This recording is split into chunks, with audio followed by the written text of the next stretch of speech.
Well, good evening, Art. Jody from Drone Shots. Hey, Jim. Arizona dude. Yep, that's David, I believe. Arizona drone dude. Jody. Yep. Let me get that in there. Hey, I don't know if I told you, but Oh, I need to turn my YouTube. There we go. Almost forgot to do that. oh yeah, I didn't do my channel. Pull down that. I always forget to pull down that chat. Yeah. What I tell you? Oh yeah, I dragged out that DaVinci Resolve Right? because I want to try and get that Rec 2020 color that Matt from Northeast Drone Productions is getting. Right. So that's going to be a heck of a lot of work. Yep.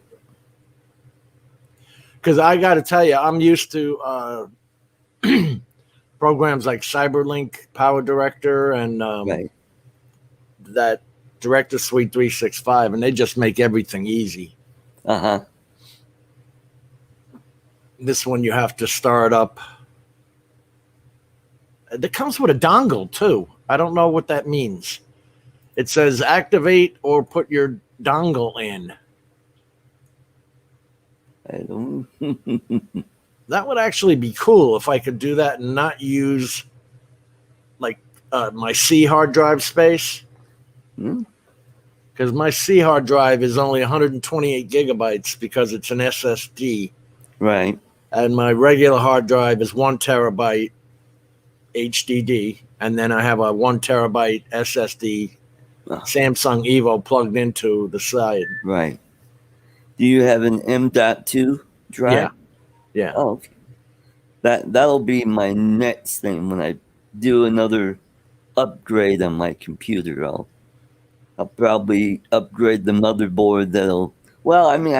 I could still put. Do you have a USB? Do you have a USB or a USB-C port available? Because you can use one of these enclosures. Oh, yeah, that'd be cool. And it just comes apart, and you stick the M.2 in there. Right. You just stick it right in here. Well, that part actually. And then I just got a message from Sean Oz. He says he's with clients for a couple more hours. That's good. He's working. Yeah, that is good. I had the last couple of days off with no pay from the company. Oh, that's not good. Yeah. Jody, unless you hack it so you don't need it. Oh. Send me an email, Jody. Not that I would ever do such a thing. No. So, Art, I hear you tried out the zoom on the new Mavic 2 Air. Yeah, today I took the Mavic Air 2 out just to check out the zoom feature. And I just uploaded a video about a half hour so ago, and it's uploaded. And nothing really fancy, just wanted to first find out where it was on the app. It took me a little while to figure out where it was. And I already knew how to access the feature because I watched a video or two to see how it works. So took it out back, flew around the yard. Well, the yard, but the playground. Yeah. I don't know why I keep freezing on that playground. Anyway, so I flew around with that and zoomed in, zoomed out. Did one in 4K, and then I did another one 2.7K. Didn't really see too much difference. Then I took it up to 250 feet and pointed it towards the west, and you could see the lake where I go fishing, where the Mavic Air rest in peace, landed, and I zoomed in on that, and that really blew up that lake. So If you just put that video out, I did not get the notification for it yet. So well, do you I want did premiere, and yeah, I did the premiere. Oh, will that allow you to play it here now? Yeah, Or- because it's already done. Okay. Yeah. Go ahead, pop it on. Okay. Let's watch it. Alrighty. Share the screen. And I'm looking at the bottom to see when that pops up, and then I'll just put it on the screen. okay. Yep, there it is. Now they said, Oh, now what happened? Oh, jeez. Hold you got the wrong one. on, hold on. I did something. Gotta be kidding. There. Okay. This is it. They said they improved the 720p. Okay, here we go. Did you hit the audio? Yep. Oh, wait. Yeah. Try it again, but this Okay. time hit that Hold little on. says share audio. Yeah, keep forgetting about that. I do too. I do it all the time. Okay, take two. Wait. Okay. Share audio. Okay. Right. There we go. And I need to see it. You need to share it with me. Okay. There we go. Welcome to another episode of Art Code Drone Solution.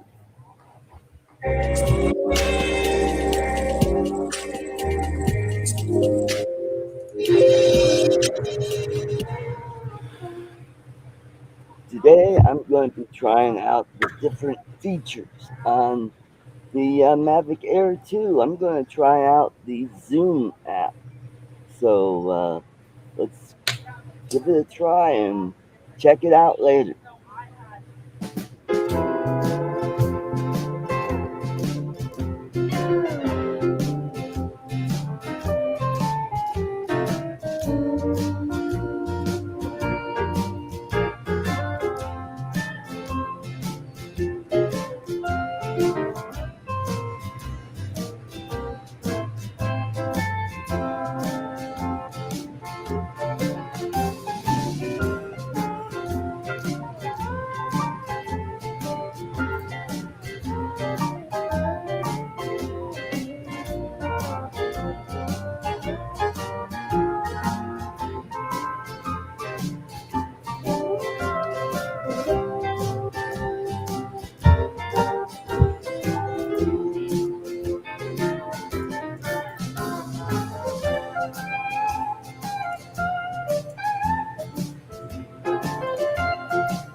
All right, Art. Confusing as hell or no? It just takes a while to practice with it. All right, let me. All right, Let's well, see. There we go. Hello to Adrian and Mitch. I just Hey, want to say hey. hey, but Hello, Adrian. How you Mitch. doing? How you doing? Mitch, Jim, You Jimbo, forgot your shirt, Adrian. Jimbo. Are you working out? Actually, I just got home. Started cooking dinner, so I'm about to go jump in the shower real quick. Okay. All right. Oh, it's laundry day then. Okay. No, it's wash Adrian's ass day. I thought we were about to hear dinner being made. And Yeah. ice cubes that we're all so Ice. familiar with. Don't worry about it. I'll be crunching ice on your show later on. All I'll see you guys in a little bit. right, buddy. Thanks Okay. a lot. Mitch. Welcome, Hey, Professor. Jim. Thank you. Thank you. Busy saying You know, hi to everybody in the What chat we here. get really say about Mitch is he Here we is go. the suppository of FPV knowledge. There you That's go. right. That's right. The doctor said he was impotent. He's gonna act impotent. Impotent. I've been called an effluent and extinguished gentleman. You know. I like effluent. That's cool. Yeah, effluent and extinguished gentleman. Extinguished. Yes. Oh, You know, God. Jim, I don't need to come here to get abused. I get all of that. I want out You could do that anywhere, right? anywhere. Yeah. I Hey, used Bill. to say when I was married, I used to say I could get that at home, but now I'm by myself. So I did that. I did that when I got divorced. I got to tell you, I over enjoyed myself for too many years. I know the feeling. I know the feeling. Oh, let's see. We got Bob Casey here. Dre, Recovery One Drone, Yeah. Arizona. Drone Dude, Tomaso Sullivan. Bill, Metro Drones is here. Hi, Bill. Robert Glazier. All the usual suspects. The gang's all here. I never know if I get everybody's email address in there, and if I don't invite you, I'm not ignoring you. Trust me. It's just ignorance as to your email. Art, we can ignore. You know that. Yeah. He's everywhere. Yeah. So, Mitch, Yeah. I saw you're going to do a build from start to finish. Yes, I already started it. Yeah. Well, what I started it. What I did, and I figured everybody has seen you bolt motors onto a frame, you know. So I actually had the overhead camera running, and I captured the tedious, the beginnings. And when I start So the you can live speed it build, up. I'll play it, speed it up, say, saving you the boredom of watching me do the unboxing everything, getting it all ready to go. So Is this yeah, and I don't. is this a total personal choice? Like you picked your motors, you picked your ESCs, kind of thing. Yeah, yeah. All right, so it's not a kit. No, not a kit. It's a Reptile is the name of the frame. It's a Cinewhoop frame, and it's called I'm sure it's called a Reptile, although it doesn't say it anywhere on. Probably says it on the box. At any rate, I picked it because it was very inexpensive. I said, it'd be kind of cool to build one of these Cinewhoops for just a little over maybe $100, $125. So what I did was I picked this Reptile frame. It was $32, and Wow. I went ahead and got iFlight Zing XING, which are great little motors. These are the 1406. I think they're 3200 kV, and they're 3-inch props. And then of course it'll have the shrouds the 4 shrouds that go around them. And I have an iFlight F4 flight controller stack that was I paid $46 for this.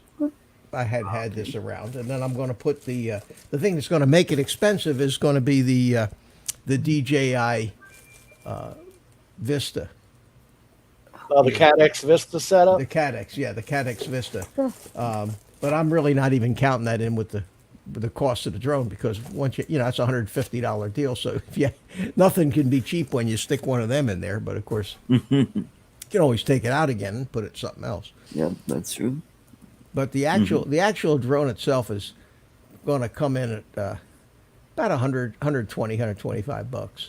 It's just and it should be a fairly stable Cinewhoop. I'll be able to mount a GoPro on it if I want to, or have the high def goggle feed from the Cat X. What is it full HD? Of course it is the Cat X, right? 720. Oh, it is 720. Yeah, 720. That's the feed to the goggles, but and it does not have like the Air unit on the full size Air unit. It doesn't have the 1080 SD card and audio recording in it like the full size Air unit does, but it's lighter. And most guys that fly the Cinewhoops are putting GoPros or Osmo Actions or some kind of stabilized camera on them, because even with the Air unit on the DJI, you get fairly stable footage, and if you don't do any post-processing on it, you can still see. I don't know if you saw that video I just posted today where I cruised around the park and flew around the sand crane birds and did all that, but that was Air unit, DJI Air unit recording on the goggles itself, and it's not rock steady smooth like these 4K action cameras are. I was wondering. It's not bad. I was wondering how Mel got 480p video. Is that because he played it from the Fat Shark DVD player? How you got what video? He showed that popsicle video. Yeah, that's a standard definition analog feed. Okay, so there's no 640 by 480, probably 720 by 480, maybe. Then actually, it was pretty good because there wasn't a lot of breakup in it. No, they're really not that bad. You can get a fairly decent image, but then you throw it up next to a HD feed from DJI or a 4K feed, 4K image from a GoPro with the stabilization turned on, and it's a whole different world. Look what Tomas is telling you, Mitch. They went through 7 batteries with the Tiny Hawk today, like Art. Remember Art when you started out? Yeah. That's great. That's great. I flew 2. I went out to the park this morning. And that would be me, Tomas. I went out to the park this morning and I actually was out there by myself and not another soul showed up. I flew two packs with the Tiny Hawk, just ripping around in the trees, just practicing. And then I flew the one flight that's on the video I posted with a GIP 5 HD that I built. I bought the frame and built the quad that has the DJI Air unit in it, and that's a 5-inch quad, and it's pretty fast. Yeah, I haven't seen Sam Burns' video. Actually, I haven't been on YouTube today. I've been looking up some stuff on editing. I finally downloaded that Blackmagic DaVinci Resolve Studio. Oh wow! Here you go. Time to go to college again, huh? Yeah. And it asked me which keyboard I wanted to use, keyboard style. Oh, really? And I was, yeah, man, I was lost right then and there. I mean, standard QWERTY. No, it's got Adobe, Final Cut Pro, and of course it didn't have. Oh, that's probably for all the shortcuts. Right. Yeah, if you're used to certain shortcuts, take the keyboard that's the same or very similar to that, then that would help you out. Yeah. Yes, Bob. You can post Sam's link. Sam only has 37 subs, and Bob says he's got a great Dolly Zoom video up. Sam Burns. I saw him last night. He was on your show, wasn't he, Mitch? Who? Sam Burns? No. My last show was on Sunday. Sunday, We were yeah. talk- Oh, you might. Yeah, that would be probably Lloyd's show. Yeah, maybe you were talking about Lloyd's show. Well, we Lloyd had trouble getting people in, so we all jumped in last night. So it was the same crowd. It's like we're like a traveling circus of rent-a-guests. At least we talk about different things, right? Yeah. Thank God for that. I went out. I've actually had requests, Mitch, to, those Heritage Parkway videos that I was shooting? Yeah. Now I've actually got residents requesting it in emails to me. Requesting what? That They finally opened it, and here's the gig, and no one else is going to care, and I apologize, guys. They opened this $28 million exit that goes 2 miles to nothing, to literally an old broken down road called Babcock, which you're familiar with up in Melbourne. Oh, yeah. It stops at US 1 there.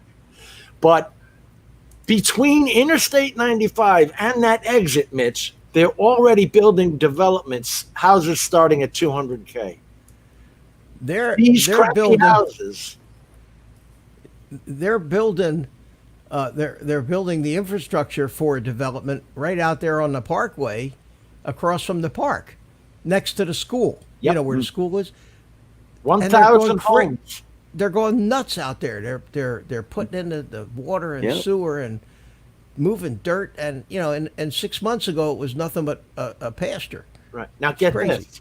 On the south side of that, where you turn to go into the park, the south side of that, they're going to be filling in the marshland and actually putting another 1,000 Oh. homes. Yeah, it's crazy. It's insanity. And there's no industry in this town. Mitch will tell you. This is not a bit. If anything, Mitch's town, Melbourne, is a business town. It's got Harris. It's got L3 the Harris. space. It's got all the aviation and space industry down here. And they're getting a lot of guys from. I know one neighbor is from Utah, and he's working with Northrop Grumman in Melbourne. So this is now your suburbia, Mitch. Yep. It's all the old folk moving Mitch- into Florida. Mitch is the big city boy, and I'm the suburbanite. You're the suburbanite, 10 miles away. Again, I haven't missed a morning at the park now. I think today was like the 8th or 9th day in a row I was down there. So it's getting to be a habit. I'm looking forward to it. did you see any water there? Water where? Any standing water in that soccer No. field? No. No, park was, other than the morning dew type of, grass is always wet in the morning. But here, you want to see this for Yeah, for we'll show it. for Tommaso Sullivan. This was one of my little tiny hawk flights this morning. So you can just make my screen big. You don't need to share any screens. Screen big. Anyway, this is just, I just go out there and I sit down under a tree with the little tiny hawk, and there's a little stand of trees over there, which is, and I'm trying to get better at proximity flying. So this gives me a chance to practice flying in and around all these little trees. And I'm getting braver and going through smaller and smaller gaps, and I keep eyeing that gap in that tree right there. And I said, nah, maybe next time. But Where's the power loop, Mitch? well, I'm not doing any of that kind of stuff in this kind of flying. I'm just out there practicing holding, altitude hold where throttle control, just maintaining my altitude and getting through the different trees without hitting them. And this is all in acro mode, so It's not like flying in stabilized mode like you do in the house. It's a little harder. But I'm getting better at it. It's just a matter of practicing. What's the difference with acro mode? Acro mode is that when you let go of the stick, the quad stays in the attitude where it was. In stabilized mode, it levels itself out. Okay. Yep. So if you have to like flying an airplane, you establish your bank by rolling it one way, and then you have to roll it back out of the bank the other way. It's not like ADI mode, No. where you still have stabilization, but you don't have a position fix.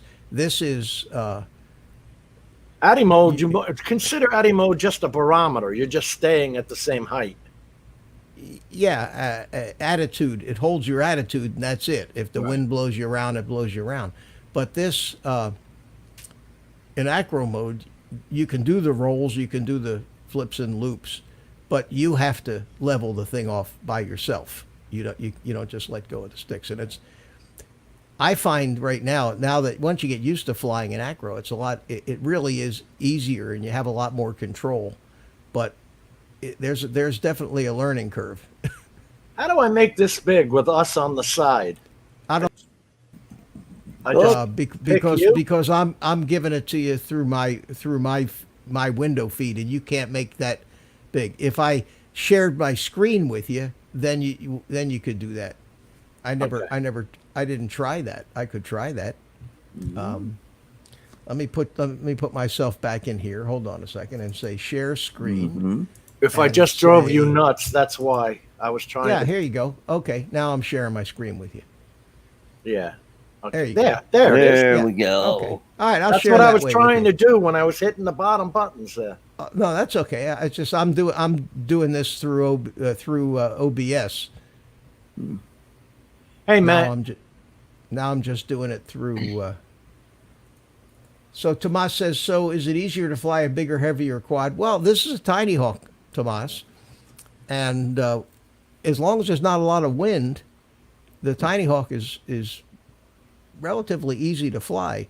The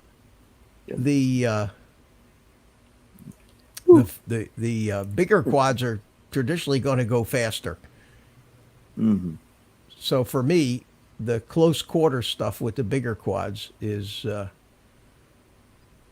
not that it's harder. Let me all right, how do I stop the share now? Stop screen. There we go. Yeah. I got one. Here. Jane, stop this crazy thing.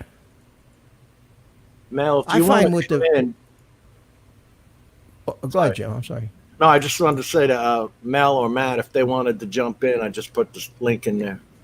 Oh, is Mel here? Yeah, Yeah. Mel just arrived. Hello, Mel. Hi, Mel. Matt. How you doing, buddy? Mel and I had a long conversation on the phone the other night about the YouTube key changing. So I don't want to steal his thunder. If he wants to come on and just explain that, then that'd be fine, rather than me doing it. You know how people say, well, I taught you, and then you act like the professional? Yeah. I don't want to be that guy. No, So, but I did it. I did a flight. I did a video today. I actually crashed at the end of the flight. I flew into a tree, and so the guy's always making fun of me. I never crash because I don't try hard enough. So I made a big deal out of my crash, and I actually posted the video with the crash in it. It didn't hurt anything. These damn quads didn't even scratch a propeller, but it was kind of funny. So that was my. But what Tomas, here, let me share this screen. Tomas had said. Tomas had said that are the bigger quads easier to fly. So this is a 5-inch. And with the DJI system, and you can see it's definitely a little faster than a Tiny Hawk. Yeah. And it's digital, and you don't get any analog breakup. No. Correct? In fact, the range on this later on in this flight, I go clear to the other side. I go to the other side of the park, over where the playground is, and fly around over there. But the cool thing about this flight is I came up on a couple of sand cranes, and I Is this a orbited- 3S? No, this is a 4S. 4S battery. Okay. Yeah, this is a 4S. But right here on this field, if you look to the left, right down below, there they went. I just flew over them. There's two sand cranes. And then I said, whoa, there's some sand cranes. So I did a screeching U-turn there Something for me to look at. and came back and They didn't care, did they? no, they really didn't get spooked. As I got a little closer to them, they started walking away. See, they started walking. But I thought it was cool when you see the sand cranes in the shadow of the drone. They kept changing direction on me, you know? Yeah. Get away from me.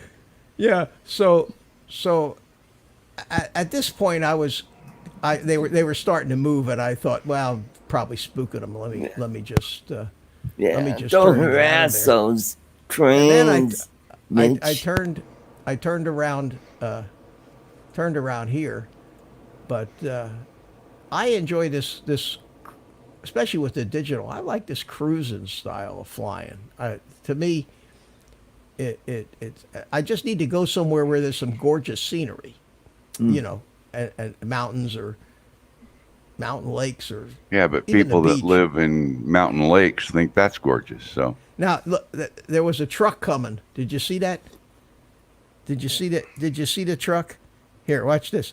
I'm coming up here, and I wanted to get down low, close to the road, and swing that left turn, and this truck came. See it right there? Yeah. I said, "Uh oh." So I jumped up and got out of his way, but Were you big enough for him to see you? he probably did, but I don't think I really worried him. But flying over here, I thought was really pretty with the glass smooth water, and then come over to playground, and it really is a gorgeous park. This whole area, guys, this is the area we're talking about where they're building houses left and right. Yeah, our park Just can't leave anything alone here. in a couple of years, our park won't be empty anymore. Yeah. Yeah, no, that's it'll be all houses. But What if you kills see, me, Mitch, is the cricket field. The cricket. yeah, I just flew over to crap. Make a nice little runway for tiny little airplanes. Yeah. But I'm sitting in that. I'm sitting underneath that. You see my car over there. I'm sitting right there under that, under those trees, and facing the way I was flying. If I'm flying on the soccer field, I'll sit by my car. But I'm actually sitting right there. Oh yeah, with the goggles on. I Yeah, see. we're just sitting under the tree in the shade. And this is where I made a mistake and changed my mind at the last minute. Bam. Oh, so that was too hard to turn. No, I was going to come around through the trees, and I don't know what at the last minute I said, no, I better not, and I actually tried to turn away, but I was too close to the tree and hit the branches. But you know, you can't hurt these quads flying into tree branches. It's hard to hurt them flying into concrete walls even. Seems to me when I remember those ducted fans, people didn't like them, and now they're back in fashion.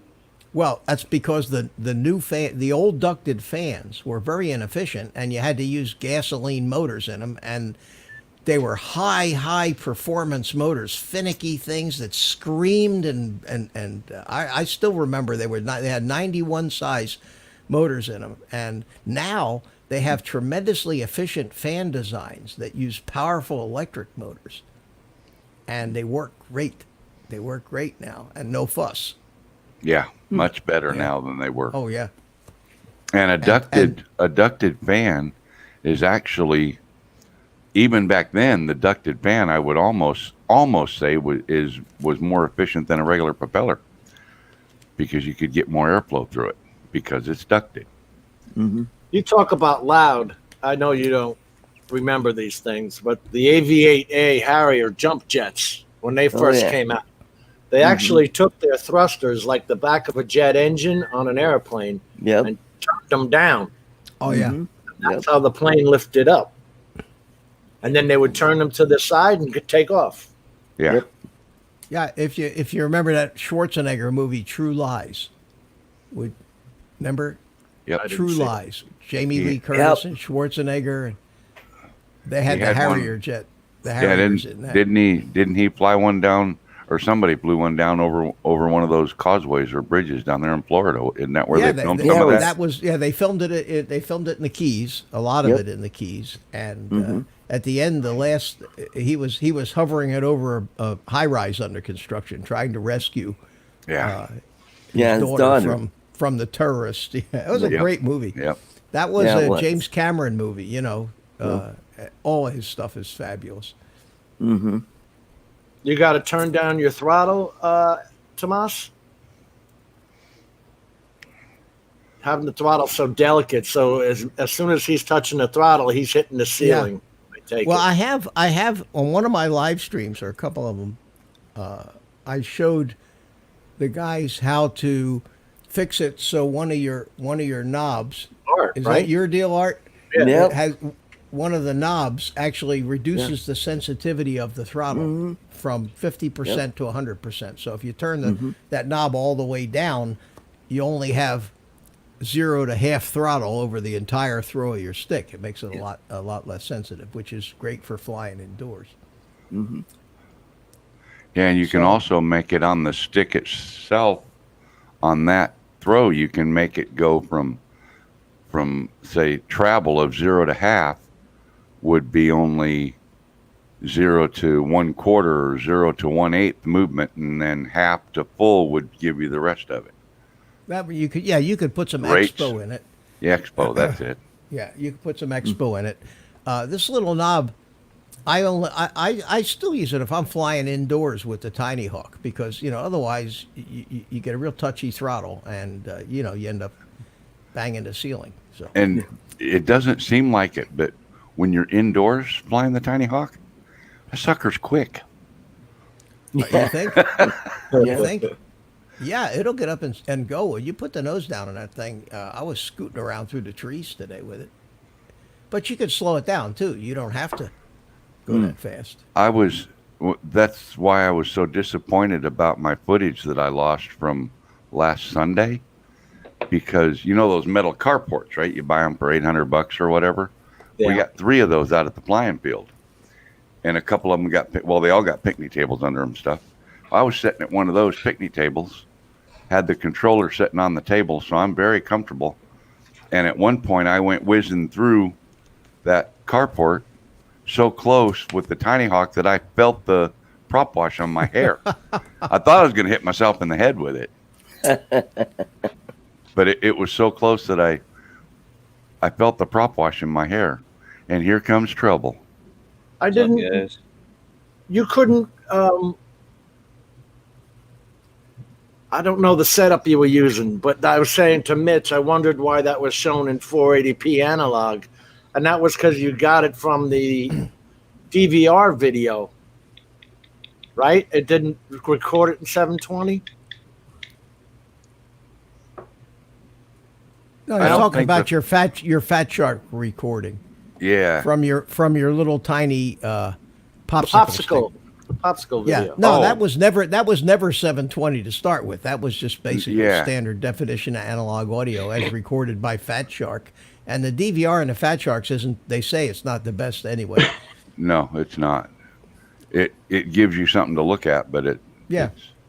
it's far from wonderful. How you doing, Dan? I'm good, man. Agent, I'm not Vanilla Gorilla, brother. I am Juggernaut. A little backwards there, but close enough. Well, Ron is the Vanilla Gorilla. I'm the Juggernaut. You're the juggernaut. Okay, let me make a Yeah. note of that for future reference. So what's everybody up to? Not a whole lot. We were talking about Find my a navigator too. That's it. Been using Hey. that with Drone Link at all, or tried to? Oh, they don't even have it for Drone Link. That's right. They got to drop the SDK for that. I'm surprised they allowed the zoom out on that. They're really giving away a lot. Yep. Oh, and they have the new gimbal control feature on it. And Yeah, See, they put a lot of neat the stuff gimbal on. control is not new though. I mean, all the other drones have it. They finally put it in this one. What is, Is that where you you touch put the your screen? finger on the screen and you No, can move no, the gimbal around? that's in the GoPro app. Yeah. Okay. That anything with the GoPro app, you can do that. What Art's talking about is smoothness, so that when Yes, you spin the that's right. wheel, the camera doesn't go. Broop. You Oh, can make gimbal it go speed. real slow. You can Yeah, adjust the speed. gimbal- Yeah, I get it. Yeah, Okay. adjust the gimbal motion. Yeah. Yeah. It's kind of useless without that, isn't it? Well, if you're trying to shoot cinematic, a lot of Yeah. people don't. You got to remember, the average person that goes out and buys a drone has no idea what they're doing, and they're going, "Mer, mer, mer, mer. Hey, Yeah. look, I put a video out." We've seen them. Exactly. Some of Dan's used to look that way till he got smart. What happened now? Long time ago, What happened? nothing. You just got insulted. Seeing Yeah. if you're paying attention.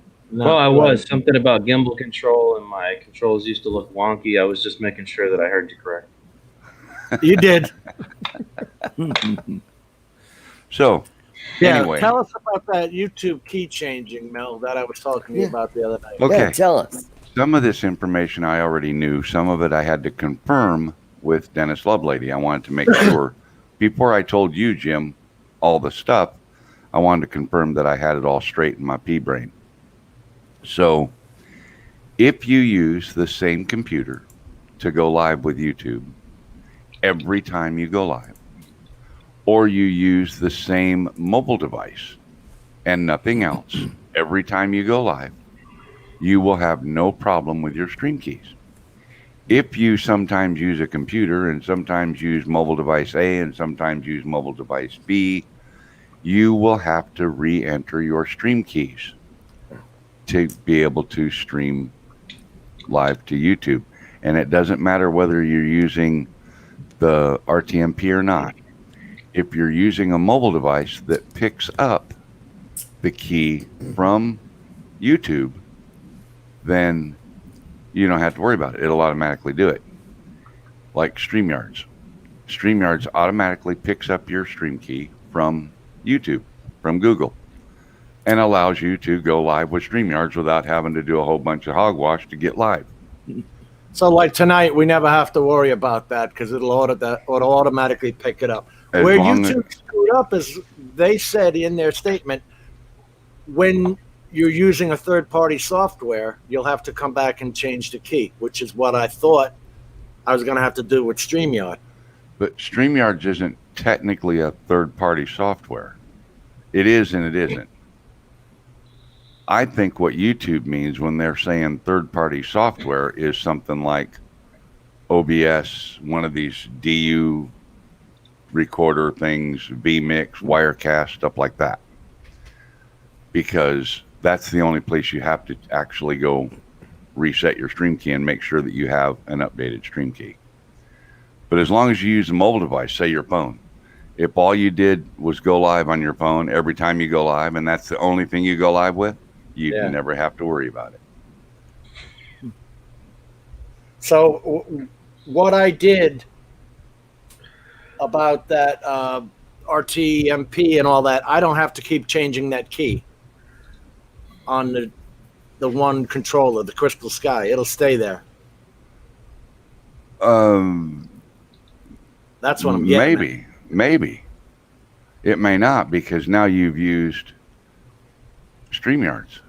Mhm. And StreamYards has a different API than your Crystal Sky actually has no API in it, so it's not going to pick it up. Application Program Interface when you're using the RTMP setup. What are you snickering about, Dan? Somebody just sent me a funny video I was watching. Oh, I'm listening. Your RTMP stream key stuff is riveting, but sorry, I had to look at that. Well, it may not be riveting to those who I'm don't not, live guys. stream, I don't but mean anything by that. I was just checking on a notification that was posted, and it just happened to be kind of amusing. it's a severe pain in the butt if you have to change keys every time. just because you did, let's say, a stream on here like we're doing now, and then I go to use YouTube on the drone and do a live stream, Yep. I have to go back and find the damn key again. That Yeah. because when you go to uncover your stream key, it only has it up for 5 seconds. Right. Well, that's nothing but fun going back and forth. RT, Well, keep yourself. well, Jim. There's an easy way to do that. Use your phone. Open up your stream key. Take a picture of it. Yeah. And then on your tablet, you sit there looking at the picture and type in the stuff. Or you can text it to yourself and copy and paste it in. And you don't have to type it at all. You email it to your tablet that you're going live with. You know what I mean? I actually did wind up taking the picture. Yeah. When I first started doing it, I'd use a picture, and then I thought, well, hell, I can just email it to myself and copy and paste it. So that's what I started doing. So there are ways to make it less painful. But every time you change devices, Google is going to change your stream key. And the reason they do that is to keep Dan or Art or Mitch from streaming on your channel. Or worse yet, somebody like Greg, because we know Greg's a real hacker, Why would I want to give them credit for my watch time? Well, that's true too.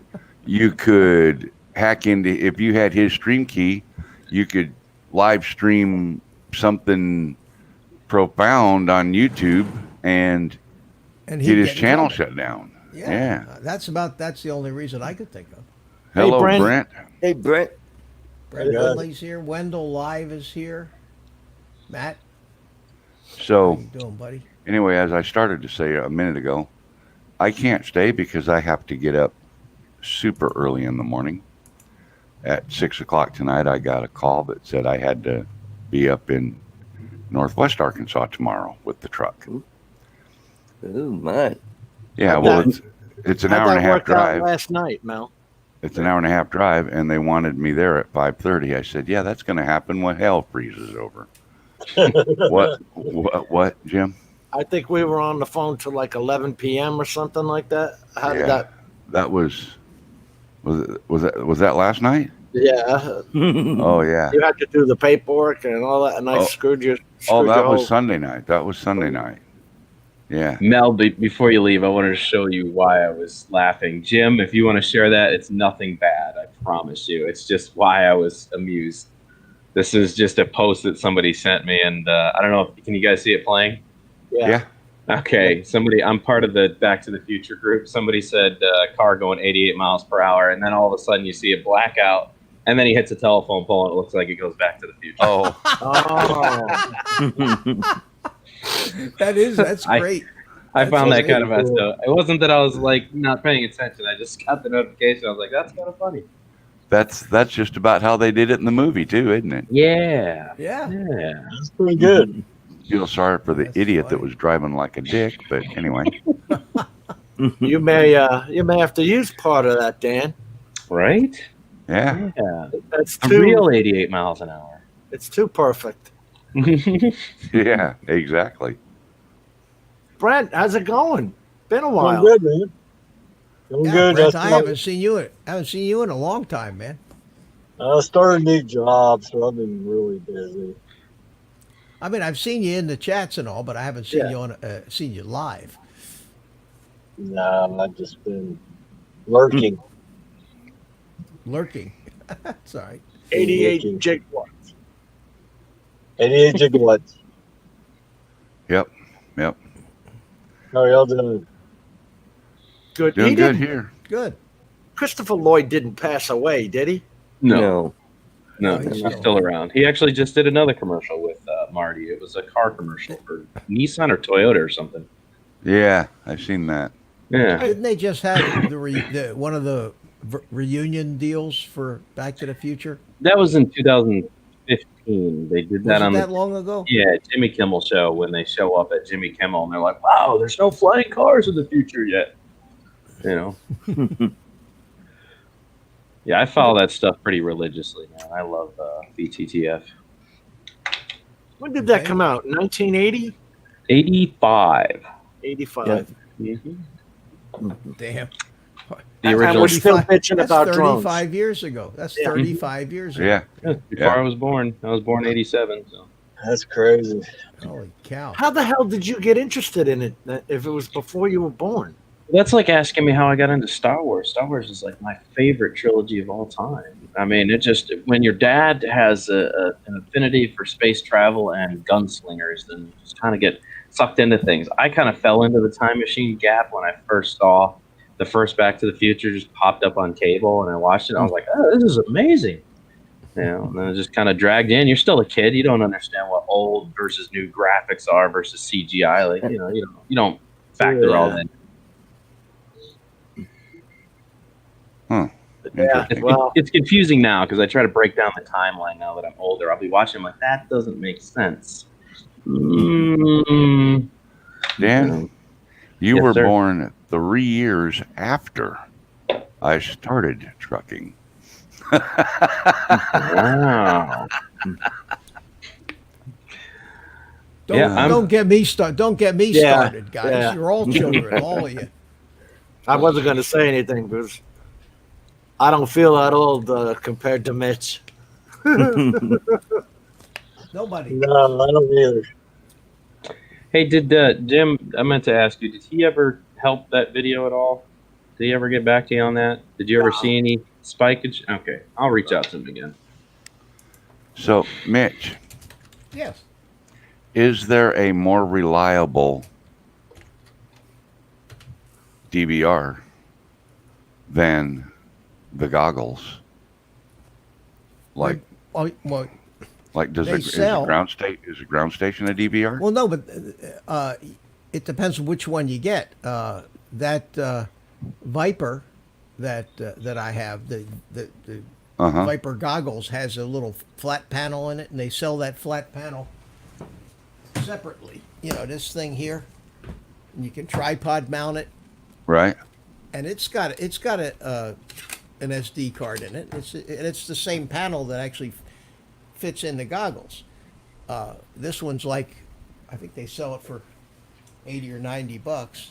That's just Well, like I've a looked side at- screen, right? They sell dedicated little DVRs, don't they, Dan? That you plug into your Fat Shark goggles. You can. or plug into like that I could just put on the airplane and have the camera record directly to it. You can if you choose like eSheen setup stuff. eSheen does a lot of that standalone FPV DVR stuff.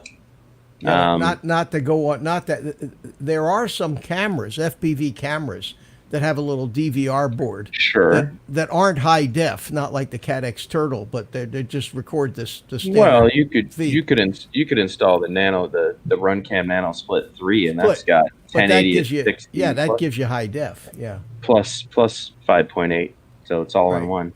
yeah. I mean, you could do it so that you don't have to record the video. But from that little tiny camera, it's a camera and VCR and VTX combination. Yeah. So you wouldn't have any place to connect the DVR. You don't have access. You'd have to figure out where that video, because the two things just plug together, or they're all soldered up on one board, if I remember correctly. Well, you don't. It's two boards, but yeah. That's the perks of not having to plug it into anything extra by running the Nano. That Runcam Nano Split 3. You're automatically, as soon as it plugs in and gets power, it's going to start recording. As soon as you disconnect it, it'll stop recording at 1080 at 60. And it's really good camera, man. It is pretty darn good. Even at night, it's fantastic. So So what's Well, this even camera that- called? the Runcam Nano Split 3. Well, that's about what, $80, $90, I think it's actually around 70. 70. 65 or 70. That's what's on my little 3-inch drone that you guys see all that footage from all the time. Night flying and daytime flying. Night, It's all yeah. nano, and that's the Nano Split 3. Runcam Nano 3. What's the difference between a Nano 3 and a Nano 2? Well, the old one's older tech. Okay. Same thing as between a Mavic Pro and a Mavic 2 Pro, I Right. guess. It's Okay. newer, mo So better. what's a split mean? That's split because it's DVR and it's giving you 5.8, so it's letting you know that it's doing two things. Okay, so the Runcam Nano 3 is different than the Runcam Split. And how much is it? Well, I don't know how much any of them are yet because I Oh, haven't decided which one I'm going to look at. I thought maybe you were looking it up. Here, I'm going to share, Jim. I'm going to share a screen with you. Okay, the Runcam Nano 3 FOV 160 degrees wide angle, $19. See, that's not the one with HD. That's not the DVR. one. That's See just the this? camera. This one here, 1080 HD recording, $59. That's Yep. not bad.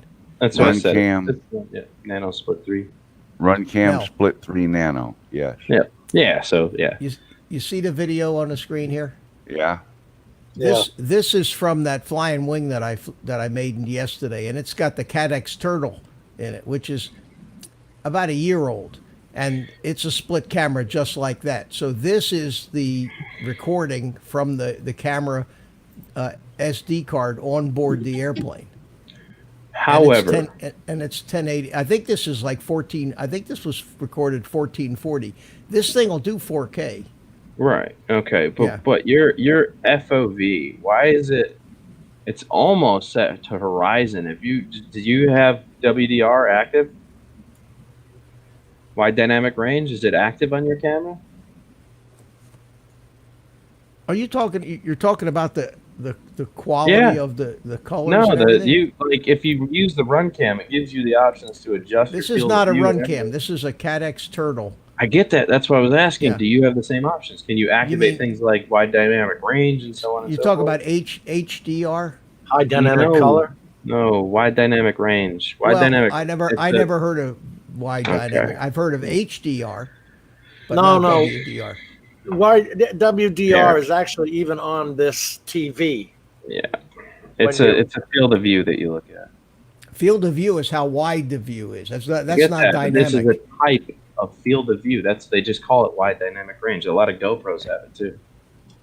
You're not talking about color dynamic range. You're talking No. about field of view. How Yes. many degrees from side to Yes. side? No, Yes. I have this set to basically to a narrower field of view on this camera. You can, just like on a GoPro, you can set it into what they call linear mode, which narrows your field of view so you don't get all the earth curvature look to everything. Mhm. Right. You know? Right. Yeah. Which is what this is doing. A little bit, but yeah, not a as- little not bit, but not yeah. not as much. not as as the run not cam. as bad. Now, if you look at the goggle feed from this camera, okay, and here's the, I think this is the, here's the goggle. This is, no, I had it set the same way. This is what I was seeing in the goggles of that same. No, it's this is a different airplane. Sorry, guys. Sorry, wrong airplane. Where's the goggle feed? Never mind. Well, hang on a second. I thought this was. Well, it looks like the same video. Yeah, it is. I'm sorry. It is. It's the same video. And I was actually flying this line of sight. I wasn't flying it through the goggles. This was the maiden flight. So, I'm whipping it around 180-degree turns and everything, which is kind of tough to watch in the goggles. You get a little dizzy. But I was just wondering on that other camera when you were pitching the nose up and down, you were getting this bowl look in the view, and I just kind of wondered what was causing that. Yeah, Well, that's part of it's a running wi- that field wide, of view. a real wide dynamic. Well, I guess I never heard that referred to as dynamic range. I don't. It does a multitude of different things. So it also messes with the light sensor. It allows for quick light sensor. Here, I'll see if I can just share a wide dynamic range article with you. So you can I had to turn that on in Windows 10. Yeah. It does a lot of things, man. But if your camera has it, it really helps with lighting. So as soon as you turn into the sun, like during Yeah. golden hour, it's not going to bleach out the entire footage instantly. It'll actually Well, this doesn't really look too transition bad. smoothly into the colors. This doesn't So. look too bad for. I No. mean, this is not an expensive camera. It was like $75 for this. You know, for the This camera. is a simple. I typed it in private chat. That's a simple version of WDR. Obviously, it doesn't quite apply to how we're using it here, but for the most part, it's accurate. Okay, so I know because this the run way cam I'm split. talking, Oh, it has sorry. 2 different meetings. I'm sorry, but the way I had to do it to turn on this TV, I had to on Windows. I had to turn on a wide dynamic range. I thought it stood for, but it's different than what Dan's talking about. Yeah, it seems to have a bunch of different things, but when we talk run cam, it's definitely a wider image and it gives you a lot better light sensor use. Is it Now, Mel- automatically adjusting it? Yes, on the So fly, and it's it does kind of a like very good kind of job. like auto white balance then. Kind of, yes, but like I said, you're also adjusting the field of view as well by activating WDR. Okay. So the run Mel, cam you're split going to need nano you're going to 3 is need a what you separate recommend. VTX. You're going to need a separate VTX Yes. if you use that camera. You're going to need a VTX as well. So you're going to have a full-blown FPV Only- get up in your airplane. Only if I want to use the goggles. If I want to put a camera in there to fly the plane and get good video, then I could use this camera. I wouldn't. Sure. I would use a little, just a plain old action cam, a run cam, 5 or something like that. You know. Well, This, remember though, this is $59. If something Remember happens though- and the airplane crashes, those are hundreds. No, But you you- get a run cam 5 for $100. so you're not going to be flying FPV at all. You're just using it for the camera. Well, I don't know yet. I'm okay. flying the airplane FPV now with, Right. Okay. with this camera right here. What is One of those that? little built-in little cameras It's with a- the little VTX and antenna. all Oh, a built in little together. yeah. the 3-in-1 3-in-1. or whatever it is. Yeah, Yeah. you just Show that again. stick it Mel. on. Yeah. Those aren't too bad. What does it push? 100 milliwatts? 200 if you turn it up that high.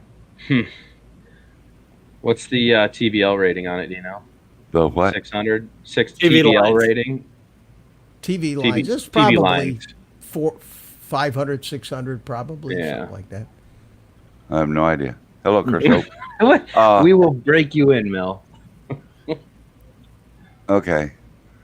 But Is if I this a use landing? this, Here comes if the I use landing. this Nano Landing. 3, then I'd have to have a VTX also.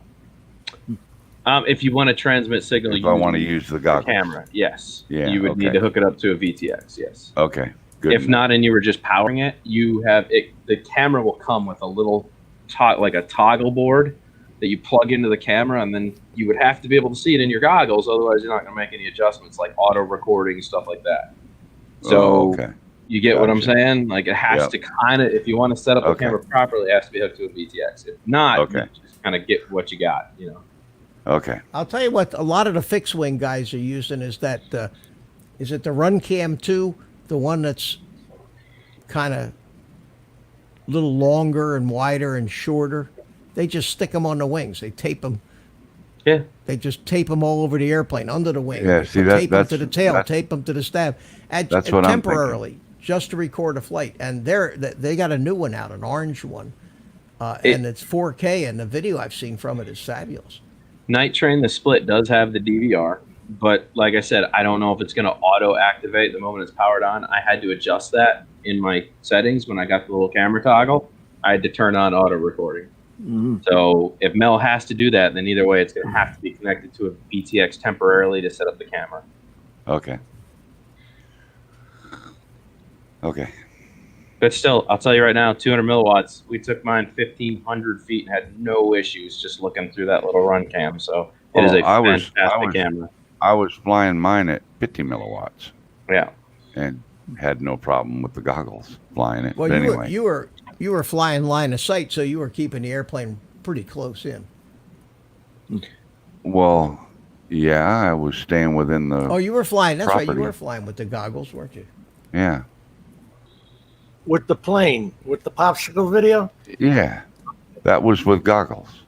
obviously, because you recorded it from that Shark DVR. Copy that. Well, But you you could can still turn record. the DVR on and set the goggles on the table and then fly the airplane, but what's the yeah. fun in that? Right. Well, that's what I did with that flying wing yesterday. I have the goggle video, but I wasn't watching the goggle video while I was flying the airplane. I just was trying to get it See, trimmed up. Mel, Well, I yeah, got to for the the first flight. Yeah. Makes sense. I got to the point where you're at, Mel, where it's like I didn't want to keep sharing DVR footage with people that was low res and choppy and signal break, and because nobody was watching it. As soon as I went HD with it, then a bunch of people were like, "Oh, this is so much better. I could definitely do this." Okay, and then they started enjoying the flights more with the FPV stuff. So, just I kind of did it for everybody else more than myself. You know. Well, I could easily attach 2 Osmo action cameras to the airplane and Sure. fly that. Hell yeah. But and that gives you flight video. But then I'm not flying FPV with it. Truth. You know. So I don't know what I'm gonna do. But the other thing I don't know what I'm gonna do. Out at our flight field, and I really do have to go, guys, because I got to go to bed. Yeah. But out at our flight field, they've got one of those big Connex Receivers? containers. Yeah, containers. And one of the guys that flies out there, he's one of the officers in the club, works for a place that makes bobbers. Of all things, one of the things they make is bobbers. So he supplies us with balsa wood. So I got a bunch of balsa wood the other day, about 2 inches wide, probably 3/4 inch thick, and 4 feet long. Strips, big chunks, big like planks, like balsa 2x4s, okay? Wow. So because they're 4 feet long, that just happens to be the length that I need to make pontoons. Oh boy, I know where this project is heading. Yep. So I'm going to make a set of pontoons. For the plane Uh-huh. to land on what, like a seaplane? Take off and land on water. The plane. And I'm going to build them for the same plane that has the popsicle FPV on it. So when I get really brave, I'll be FPV off the water. I'll pay to watch that, Mel. Yeah. And Gotta have some balls to get off the Yeah. and water You tension. sure that little plane will lift the floats? That's a lightweight little plane, isn't it? yeah, but it's a lightweight set of floats too when I get them done. Okay. The hardware to mount them is going to be heavier than both floats, but and if I have to put a little bit bigger motor on the plane, I'll put a little bit bigger motor on it. I don't care. There's a proven fact in flight, Mitch, and I'm sure you know this. As soon as I say it, you'll go, "Yep, that's true." Anything will fly if you make it move fast enough. Well, you got to create lift. You don't need lift. Yes, you do. No, you don't. All you need is enough power to make it go, and We're it'll talking fly. Estes rockets. We're not talking Estes rockets. Well, yeah, we are. We're talking Anything about will. something, if you're going to control it, you got to create lift. Oh, I, So who you said can control? I said anything can fly if you can make it go fast enough. So, yeah, so I'm going to build a set of pontoons and hopefully get everything tested and ready to go. And when I go to spin down, I'll be flying off the lake in Dillon. Oh, I never thought I would see this day. What? We want video of that. No worries. Absolutely. I got a feeling the front's going to go right into the drink. Nope. I find There's- this amusing. Go There's ahead. design issues that you have to deal with when you put pontoons on an airplane. Yeah, you need steps. First You of got to all- overcome the adhesion of water. First of all, they have to be buoyant enough to float the airplane. That's the most important part. Yep. Then 1/3 from the tail, you need a step. Who's to the physics major here? You give need you surface a- tension. a plane to work with, and then they just need to be big enough to support the weight of the airplane. They have to be at least 3/4 of the length of the fuselage. 1/4 of their mass needs to be in front of your propeller, and that's what prevents you from going nose over. So there's just a lot of stuff you got to do when you build a set of pontoons. Mel, I want to create a challenge for you. Careful, Dan. I think he's already created one for himself. Mm-hmm. And we'll talk about that too, because there's so many people addressing it in the comment section at this point. Mel, buddy, I forget what they call it. Mitch, you're probably gonna nail this one on the head, but when you can push cones, cone-shaped wings, right? Actual cones, big on the end, small, meeting the fuselage, and they spin. I forget what they call that, the effect, but if it goes fast enough, it'll actually create lift with oval. I've seen that done. And I forget what that's called. It's Yeah. interesting the way it flies, but do you think you could fly a regular aircraft that way? No, You don't think so? no, I don't. You I made a don't whole think so. airplane body out of it, and you just use those as the wings. You still would have rudder controls and all that fun jazz. If I you don't could, know. somebody probably be doing it right now. Yeah, exactly. Mm-hmm. Now got me thinking, man. Yeah. Uh-oh. You're talking the Don't things hurt that yourself. like an overgrown paddle on set of paddle tires or something, right? Just spinning. Is that what you're referring to? Yeah, I forget what that effect Yeah. is called. Peter I- Stripple. Did you guys watch Peter? I've seen this stuff. I've seen stuff be done that way. I've seen an airplane made that way, made out of cardboard and stuff, and they actually flew it. They couldn't control it very well, and it didn't fly very well, but they did fly it. Okay, Peter Stripple did it out of I don't think he got it to work. Oh my gosh, pause. He did it out of 2 KFC buckets, the Europlane, Magnus effect. That's what it's called, the Magnus effect. Yes, that's it. All right. But I don't know who's in What's here. that got to do with pontoons on an airplane? I just wanted to give you a challenge to see if you'd be up for it. Once you do your masterpiece of pontoonage, I wanted to see the Magnus effect on your channel. Are you No, thinking of cutting I- the front of the pontoons up at a 45 or something so it's going to come out of the water easier? The pontoons, the bottom side is going to be shaped just like the hull of a boat, deep V and everything. Mm-hmm. Or for $15, you could just buy a set from. You can't Hobby buy a Lobby or set for something like that. $15. A good set of size 40 airplane pontoons is like $150. Is it really? Yeah, yeah. I've done my homework. It's a whole lot cheaper to build them, and they're easy to make. It's easy to do. And that So- motor will create enough lift, you, in your opinion, to get that baby up off the Sure. surface. Sure. Mm-hmm. Others have tried. What's that? A video failure in this department.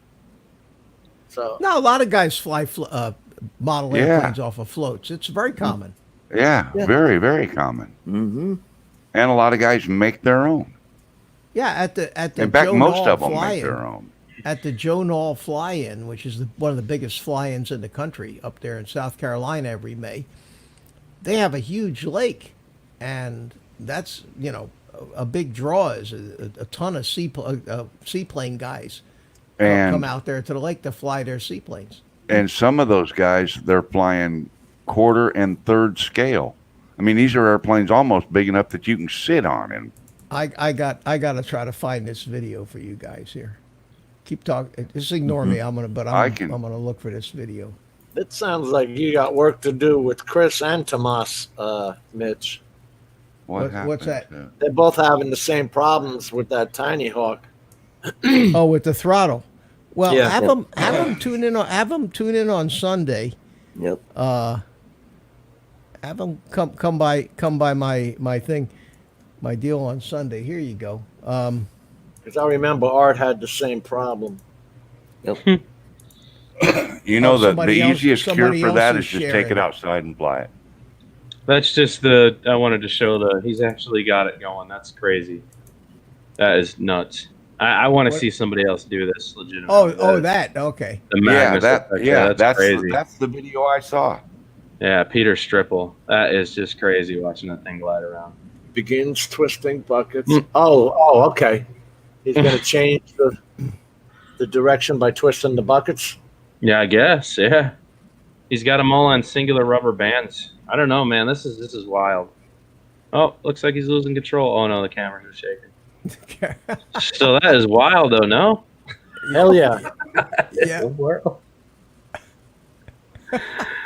Holy cow! Knob to All right, 11. that's enough of that. Phoenix. Here, That was good. Yeah. here you go, Mel. Huh. Yep. Oh, so much room for failure. Yeah.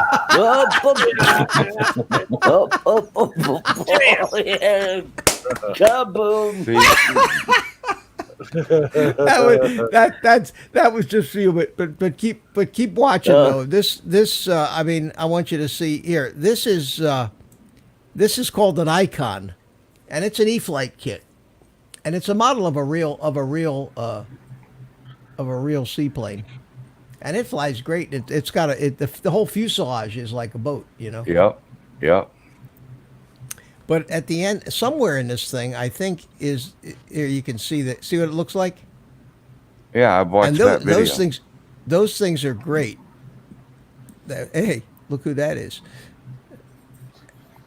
But Oh, geez. there you What go. was This that is the one? one. This is the one. This is like a Dang. that That's thing is what I was huge. talking about. Yeah, Cutting that the- thing the- is half scale or something like that, and you don't realize the scale that it is until they taxi it up to you. next to. No, look. Oh, Look at, gee. the size of that Gee. thing. That is, Yeah, see, that's Heck, quarter, I can that's fit in quarter that. scale right there. yeah. No, No, Right that's on. quarter scale. That's half scale, Mel. That one was a half scale. But these guys were flying seaplanes like crazy. They have a ball doing it. Cool. Are you sure that was half scale, Mitch? Because that didn't. I mean, twice the size isn't big enough to be Yes, real it full is. size. Oh God, yeah. Did you see the size of that thing when the guys were standing under the wing? Yeah, bring that part back up, Mitch. Yeah. That thing is huge. Mm-hmm. Look at the guy standing underneath of it, right there. Yeah. A quarter. A cub. Yeah, maybe it is half scale. Yeah, that's half scale. Maybe even bigger than half scale because Well, I was just looking at the wing. If you took that whole wing, it would be about one doubled half it. of the wing. Yeah. yeah, exactly. I mean that thing that's got a. I think that had a 4-cylinder engine in it too. Hey, Mitch, did you know that up in Vieira, you know that lake they have in Vieira when you come off the boulevard? The boulevard of avenues of America, whatever the hell they call it. They've got Yeah. that. They've got that lake on the left-hand side that is for RCs. I didn't know that. Yeah, they got a club that meets up there. Really, I got one of those icons in my closet. I had to, that we were flying up there at Joe Knoll. This is what I was talking about, Mel. If you were going to cut the pontoons up like this, Yeah, You have that's to. why I said they're going to be shaped just like a boat hull. he's got the rudders on the back of them and everything. You have Yeah. to. You have to be able to steer them in the water. Yeah, you have to have at least one rudder because otherwise the I'm sorry, wind Mel. will just push your airplane nose into the wind and you won't be able to steer it on the water. At least one rudder because otherwise. My bad, Mel. I didn't give you that kind of professionalism. I thought you were sticking pool floaties on the damn thing. Let's see what else we got. Oh, here was the man himself flying this seaplane here. I'm gonna let Steve come in and say hello. Mel, we've Steve. managed to keep you a long time. Yeah. Hey, Steve, how you doing, buddy? Hi, Steve. Steve. No, Yeah, we fine. can't hear your audio. Good try though. Valid attempt. How about that? That ain't better? Yay! There you are. There's Steve. Good evening, guys. How are you? Hey. Doing good. Getting ready to go to bed. Good. Come on and put you right to sleep, huh, Mel? Well, no, I just got to get up at 3 a.m. Oh, that sucks. Whoops. Ooh. That Oh, wasn't Jim. me. crashed very gracefully. That wasn't me. That wasn't Jim, me. come on back in. There was a lot of guys flying those things out there. I'll see you guys later. Let Jim back in his own This show. one flipped over. Good night. Later. Take care, Mel. Good night, Mel. Thanks, Mel. Appreciate your time. I knew we had to get up early. That's the old Guy Lombardo boat, you know. This is, you talk about a piece of craftsmanship. That friggin' boat that he built. Tom Drake built that. Scale model of the old Chris Chris Craft. Yep. I mean, it's look at the. Let me see if where Guy where Lombardo loved that boat. What happened to Brent? Where was it? There it is. Look at that. Look at the Hey, workmanship Paul, on that thing. Absolutely loved that boat. That's a classic, man. You got one of those things, one of the real ones. They're worth a lot of money these days. Oh, hell Okay, yeah. cool. That's because of the wood. There's another one of those half scale Look at the GoPro. airplanes. Yeah. Look at the Yeah, GoPro. look at the size. Look at the size of that thing, though. It's huge. Oh, man. This is in There's a South guy- Carolina. there's a guy- Yeah, Greenville. Every Why is May. everybody popping out? What happened to Dan? I don't know what happened. to Probably Dan. got bored. There he is. there He's he back. is. Look at the old GoPro, will you? Oh, yeah. That's the original. Yeah, this was shot in 2012, so this is 8 years old. 8 years ago. I'm sorry. Did you say this was South Carolina? Yeah, Greenville, South Carolina. And, The and look biggest at RC fly-in in the world. They had usually this year in 2012 they had 3,000 pilots register holy Christ. at this fly-in. It's 900-acre ranch the guy bought and dedicated it to nothing but RC fly-in a couple times a year. You got any jets out there? Or are they just all planes? Oh That's- God, yeah. Spider. Yeah, That's they what I got- was looking for. Yeah, I wanted got- to see those. It's a They got- turboprop. Ooh. They got jets. P-38. Well, I got a lot of videos of jets flying. Those jets are awesome when they take on a little too much G-force and they just explode mid-flight. Well, we don't want to explode. It looks so amazing, though. I'm skipping. There you go. there you go, there you There go. you go. There's a turbine. Would go. Two of them. It's pretty awesome. Let's see if we The got some fires, sound. Hey. the tires. There you go. Where's my A4 Skyhawks? Oops, I can't play that because it's got music. It's got copyrighted music in it. Whoops, shut up. Okay.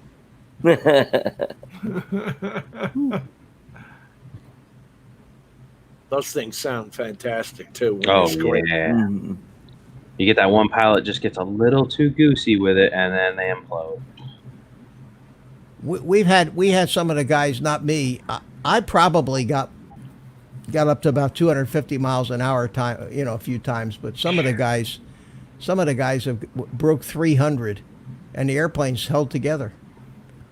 I don't know whether it was Germany or what, but they build these damn jets that I swear. I'll be back. I got to answer the phone. Mel's telling me to check my phone.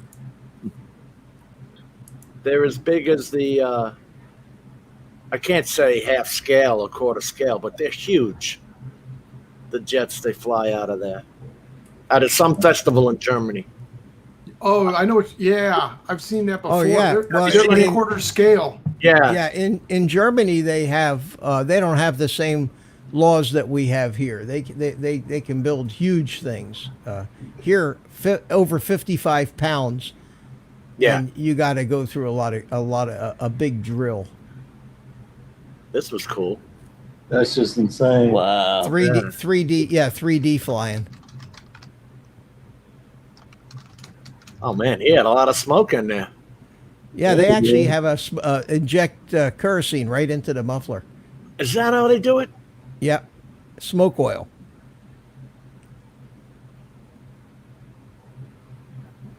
And that's no small airplane either. Oh, That's what a big control. ass. Yeah, some of these guys are tremendous pilots. That was some serious control right there, boy. Yeah, it was. Look at these gliders. You know, when I was younger, you used to see more gliders. I don't know why that kind of went away. I see more of those ultralights now than anything else. Well, it depends where you are. Florida is not gliding country. Yeah. You want mountains and wind. But you would think with our tropical trade winds here that are constant. Now you need us. an elevation to fly off, and we have a big place here. In fact, it's on the air charts called Kite Hill in the city of Laguna Niguel, and it's been there when they first started building the city, and that place has been locked down and it is protected forever and ever. For this or for flying? For glider flying. Gliding flying, cool. There's homes that have now built up all around it, coming up to it, but the area where it's at, it's all protected land. Brent, where are you at again? Me? Yeah, no, Brent, right below you. Oh, Arkansas. Okay. Thought you were northern for some reason. No. So you have the same weather we got right now. I'm from Texas originally, and I live in Arkansas. I must be thinking of Gary Brant aerials. Yeah, he's up in Ontario, Canada. Look at this. Look at this. No, I'm a flying these Southern guys boy. do. Now you say to yourself, because you know aerodynamics, he's pumping the hell out of that motor to keep just. Well, to that's keep it. that- It's all power. It's all hanging on. It's all hanging on the prop, and huge control throws. I mean, 4 or 5 inches of throw on the ailerons, and I'm looking for it, Mitch, and I'm not seeing it. There, I just saw it. The ailerons. yeah, because they have to do real quick movements of it to arrest any kind of movement that they don't want. It's very difficult to fly like that. You're defying all laws of everything. Did you ever get any? I know this is a stupid question because we had them in the military all the time. But did you ever get any with model guys with JADOs on them? Not. I've seen it done a couple of times where they strap a couple of little rocket Bottles motors on the on side, small things. Yeah, but nothing serious. When you're talking A4 Skyhawk, the JADO bottles aren't big. No. Now look at this. Here you got a turbine jet flying loops around the airplane, and they're hovering an actual jet there too. That is Wow. cool. And there's no gyros or anything involved in that. That's all No. pilot. That's all pilot back then. Now they sell these little toy airplanes that you click a switch and they do that all by themselves because they have a flight controller in them. Yeah, I've seen the ones with the rocket assist and a couple of the channels over in England, and they had them on the B-52 model that they had. Big boys.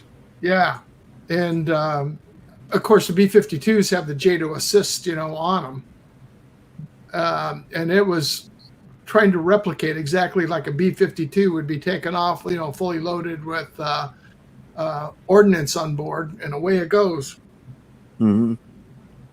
Oh, Yeah, that's a crowded beautiful skies. plane.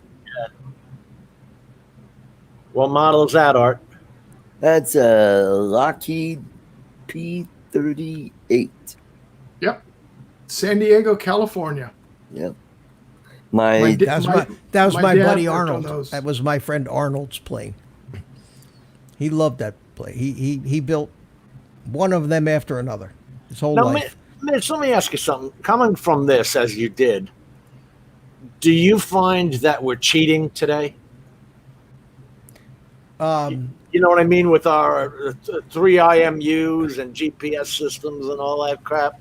No, Like- it's a different thing. Like this helicopter here, for example, has no stabilization, no flight controller. It's pure pilot, Which I've seen my And- friend crash a million times. Yeah, and they're Right. very easy. They're very easy to crash. Okay, Thank you. so yeah, you develop the skills, but the FPV guys flying in acro mode have developed the same skills. So these FPV quad pilots that you see, Mr. Steele and those guys, they're pilots. They're it's all them. You know, they're not relying on any.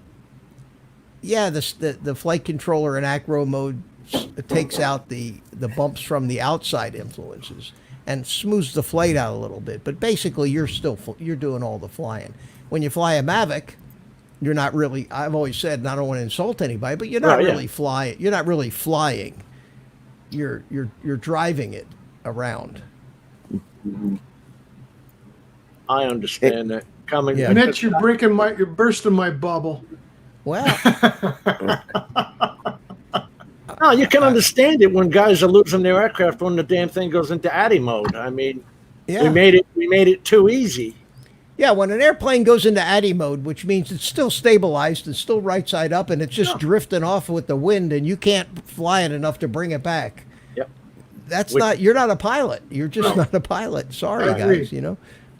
No, that happened, and I posted that in our Facebook group.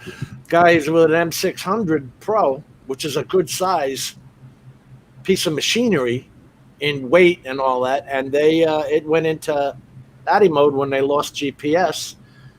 They didn't know how to handle it, and they were registered pilots in the UK. Yeah, Really? I saw that one, and that was I couldn't believe it. Neither could I. Believe it. Which is why it's great to practice. Look at this thing. Oh, that's a B-36. Yep. 6 turning and 4 burning. Look at the size of that model. Yep. Oh man. Cover this. I got to step away. That thing's huge. You know, we went up there. There was a bunch of us. There's 5 of us who went up there every year. And then the leader of the group, Stan, died in 2013, about a month before and that's when I pretty much gave up RC flying until I recently took it up again, airplanes. Wow. Hold on a second. Let's see if That's awesome. as long as there's no music, I can play the sound. Can you hear the sound? Yep. Yeah.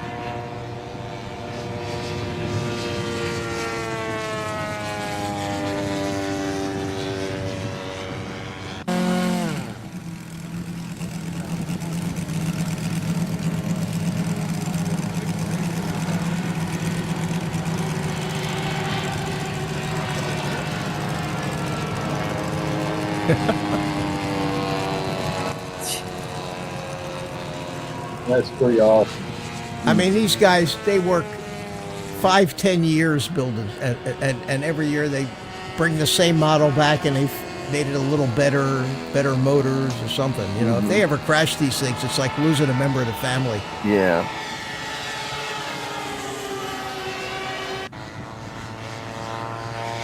Just the landing gear that they have to fabricate, the retractable landing gear for an airplane this size. Yeah.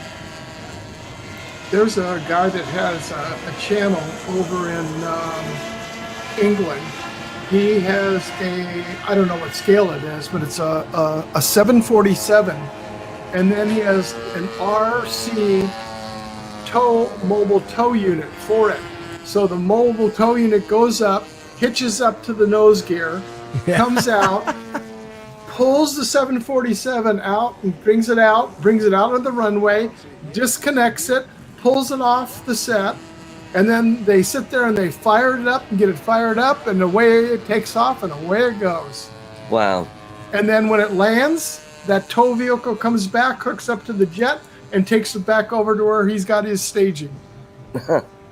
It's phenomenal. I used to, I built a fuel truck, a radio-controlled fuel truck.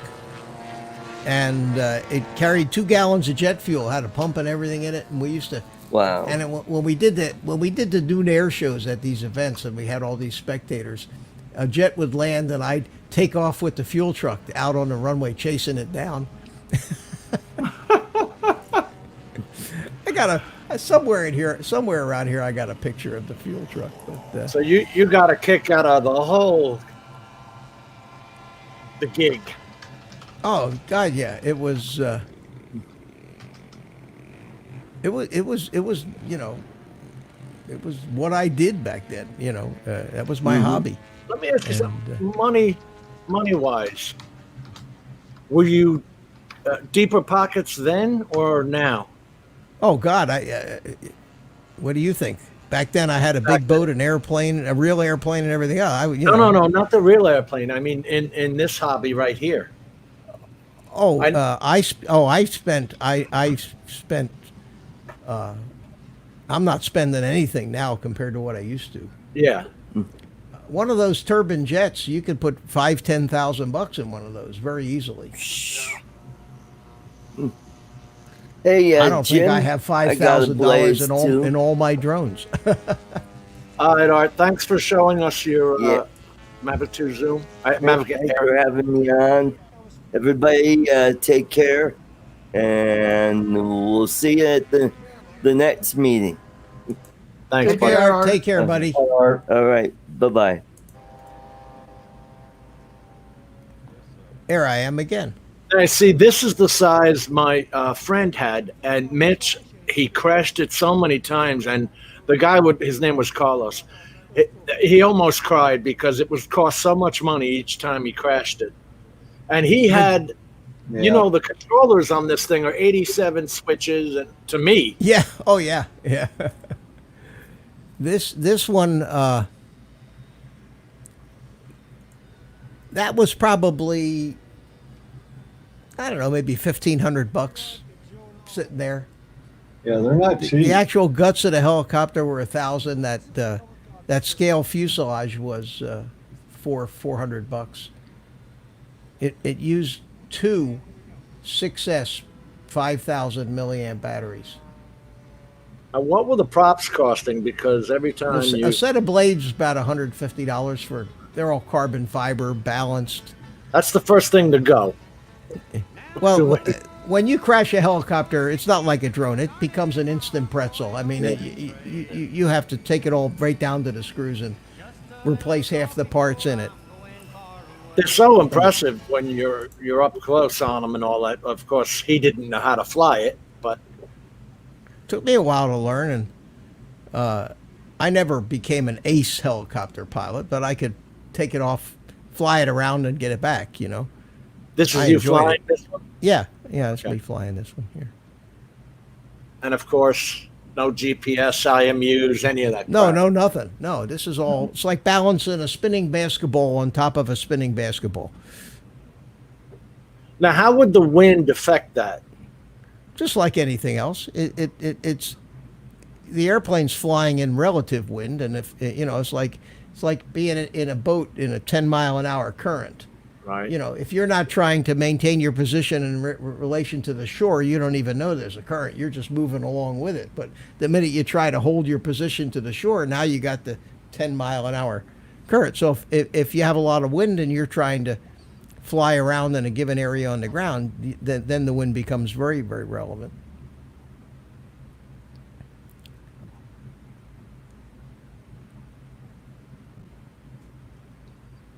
Did you guys have maneuvers you were trying to do? Will you get on a point system No, here? basically, I would just take it up and fly it around and do some stall turns with it, things like that. Hovering it, if you could hover it, you can. Flying it forward is the that's Easy enough part? airplanes for you guys. Yeah, flying it forward is easier than just trying to hover it in place. Where did everybody go? I don't. Well, Mel left and Art left and Dan disappeared. So Oh yeah, Dan's on the phone still Oh, with okay. Mel. it's just us, and I'm getting tired. That Yeah, was I was pretty out- cool. Sorry for showing up so late. I was out running around all day today. I And am he- trying to learn and- Da Vinci, Steve. All I can say is good luck. And, I've never heard it. I'm only talking about experience from friends. If you got the time to devote to it, it's worth it. My cousin uses that in production studio. They've got the full version with all the controls and stuff. And you watch him do editing, and it's just like, what the hell just happened? Right. And he takes like from a black and white video image, and the next thing you see is everything all beautifully done, color corrected, and ready to go out the door. You know How what are I you, wanted Brent? to show? I wanted to show this Wybotics company. Where is that? They have created wireless power solutions that you land on it, and it. I can't go back in their video. Let me see if I can rewind that. Yeah. They're creating these wireless power systems where you just land on it and it will automatically charge. Yeah. Those are Doesn't pretty matter neat. what it is. Yeah. Like one of those little That's it. vacuum cleaners. 5 minute system or something like that. But it's for drones, robots, anything.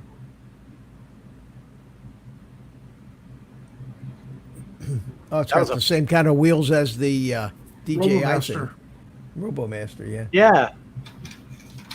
Hey And guys, look at- we're just getting closer to when the machines take over. They can feed themselves now, and they can build more that they can reproduce. You know, we may be in trouble. Well, look at this. Guys are asking for waypoints on the Mavic Air 2. That do we want all automated flights? I mean, you're really taking away from the guys who know how to, what we just talked about, Mitch, from the guys who know how to fly and can stop the thing from crashing compared to when, Steve, what was that, 2 weeks ago or 3 weeks ago that I put up that delivery company? The owner said, we can have these delivery drivers trained to fly the drones and deliver in 2 days. Yeah. 2 days time. Yeah, because they're not flying; they're just pushing buttons on a tablet. Yep. They're when relying on something the goes automation. wrong, they don't know what the hell to do. No, they wouldn't know what to do. And most people who fly these drones, when they try to fly them line of sight, looking at the drone and not looking at the screen, and the thing turns around coming back toward them, don't know which way left or right is. Yeah. Exactly. Excuse me. But you know, it takes a while to become an RC pilot. Now, I'll tell you who would have the skills. The guys that do the RC cars and boats. When you're doing the cars and boats, you develop that muscle memory of left and right. It doesn't matter whether it's coming or gone. You know instinctively which way to steer it. But Yeah. that only happens by doing it a lot. And it's probably not a bad idea for anybody that has a drone to turn the screen off, take the drone up, fly it around, and go out and fly figure eights out in front of you. Mitch, this is what I was talking about, what I want to do. Not necessarily an octagon, but the S1000 frame already comes with the motors and stuff. And now you put your own flight system in there. I'm just talking about using their body and motors. Yeah, but it's still expensive, isn't it, if you get it from DJI? I don't know what the hell that thing costs, to be honest with you.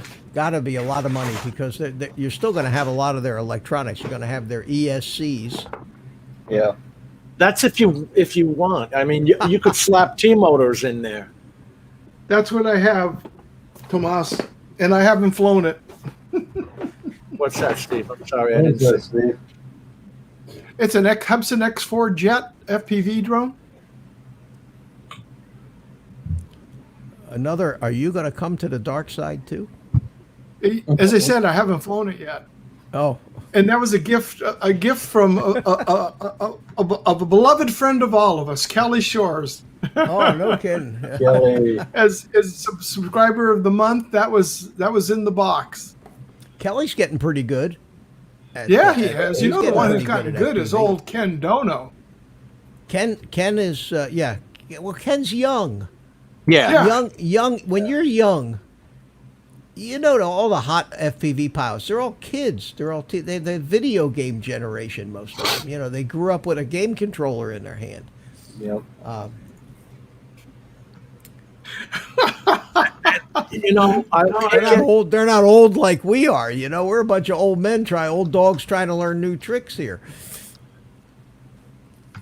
but yet we do it. I keep trying to get my Yeah, we 12-year-old do it. granddaughter into it, and she's just not interested.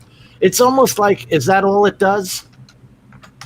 Well, but she's a girl. You know. Well, even Bob Casey was saying that he can't get his grandson, who's 8, because I was asking how old he was, is not interested in it at all either. Now, my grandkids, who I haven't seen that are my wife's side of the family, not my direct blood grandchild, but I haven't seen them in a long time, so they haven't been around to see the drone here that I have, because I know they're itching and trying to get out because of this California shutdown. You know, what Drone Day says here, that's why they have flyaways. That's exactly right.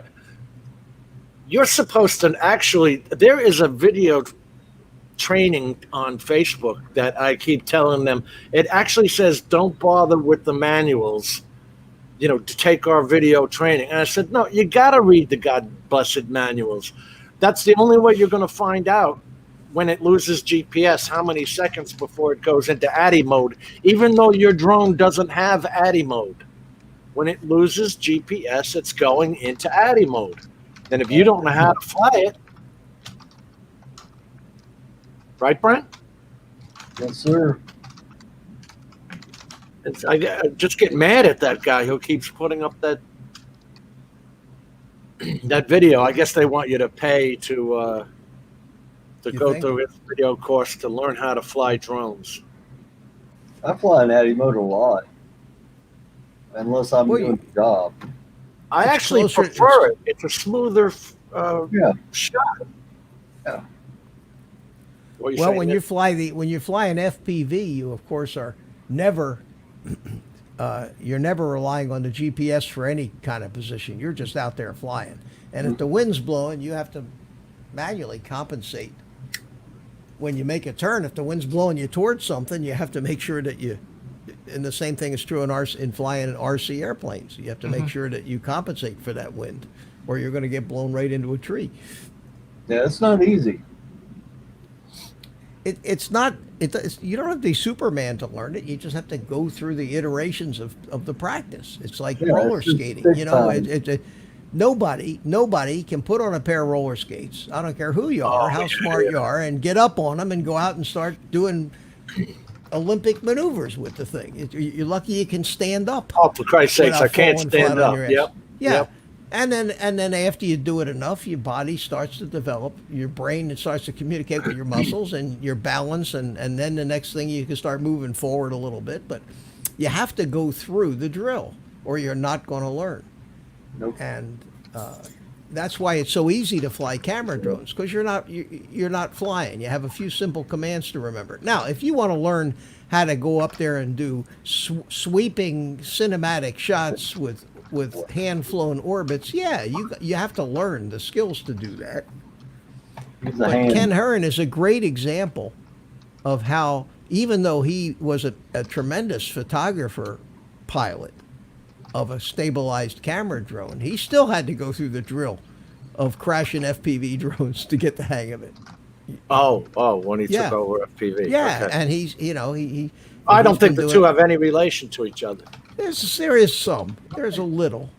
I found that a lot of the RC flying that I did actually hurt me in flying, because the techniques are a little different in flying a quad and a airplane. I was going to say, is that but your expectations were different, you know, while you were flying or something? It's just my reflexes. I've Right. flew RC airplanes for so many years. The quads are closer to helicopters, closer to flying helicopters. You rely a hell of a lot more on that left stick, the yaw stick.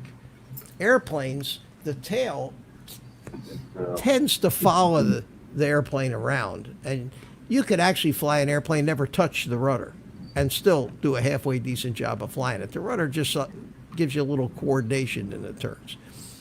With a quad, you turn it on its side, it's not turning.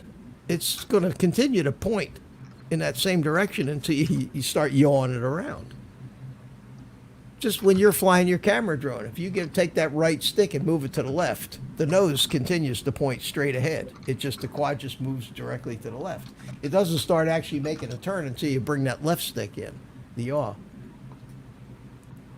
Robert, Follow me, Jim? yes, sir.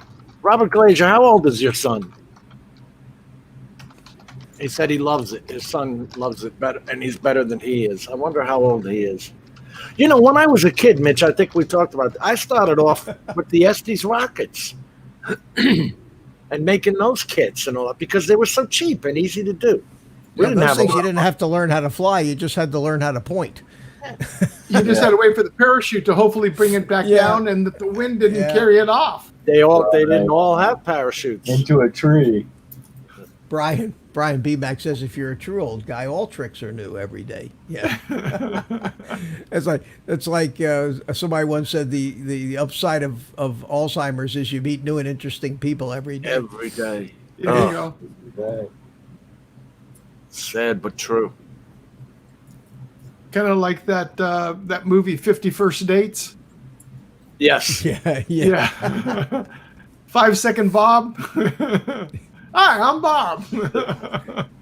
I mean, I'm laughing, but it's a real condition. It is. No short-term memory. Yeah. Balsa wood rubber band power. How come I can't put that up? Okay. Yeah, we used to have those. Remember those? You'd buy them in the corner drugstore, and they came in little cellophane hanging bags. on a. Open the cellophane bag and pull out the center stick, and then it had a plastic thing with the propeller, and you'd put that on the front, and it had a metal hook coming out the back. I remember this like it's yesterday. You put the back end on the thing, and you stretch the rubber band, and you'd hold it, and you'd wind it up like this. Remember? And it would go. We even had the ones. Now I know you guys are old enough to hang with me on this one. When the Apollo first went up, you took out to the hose and you hooked it up and you pumped it, and you could blast off when the Apollo was taken off. You remember that, Brent? Thank you. I do. And to come all this way, because when I first started with Estes rockets, you could build your own out of anything. You know, we used to take the Christmas wrapping paper rolls. Yep. And you can put the Estes engines in them. We used to call them Saturn V's. Launch those damn things. The biggest pain in the butt was, like Steve said, trying to find it after you launched it. Because once the wind gets a hold of that, you know, even with the parachute. In fact, Mitch, where we flew out in that compound area, I had a couple of guys on Saturdays. There's a couple of guys that get together and fly on the rockets, and they had me looking for their rockets for them. Oh, with the drone. Yeah. Which was funny because they accepted me, but the guys with the RC planes on Sunday mornings hated me.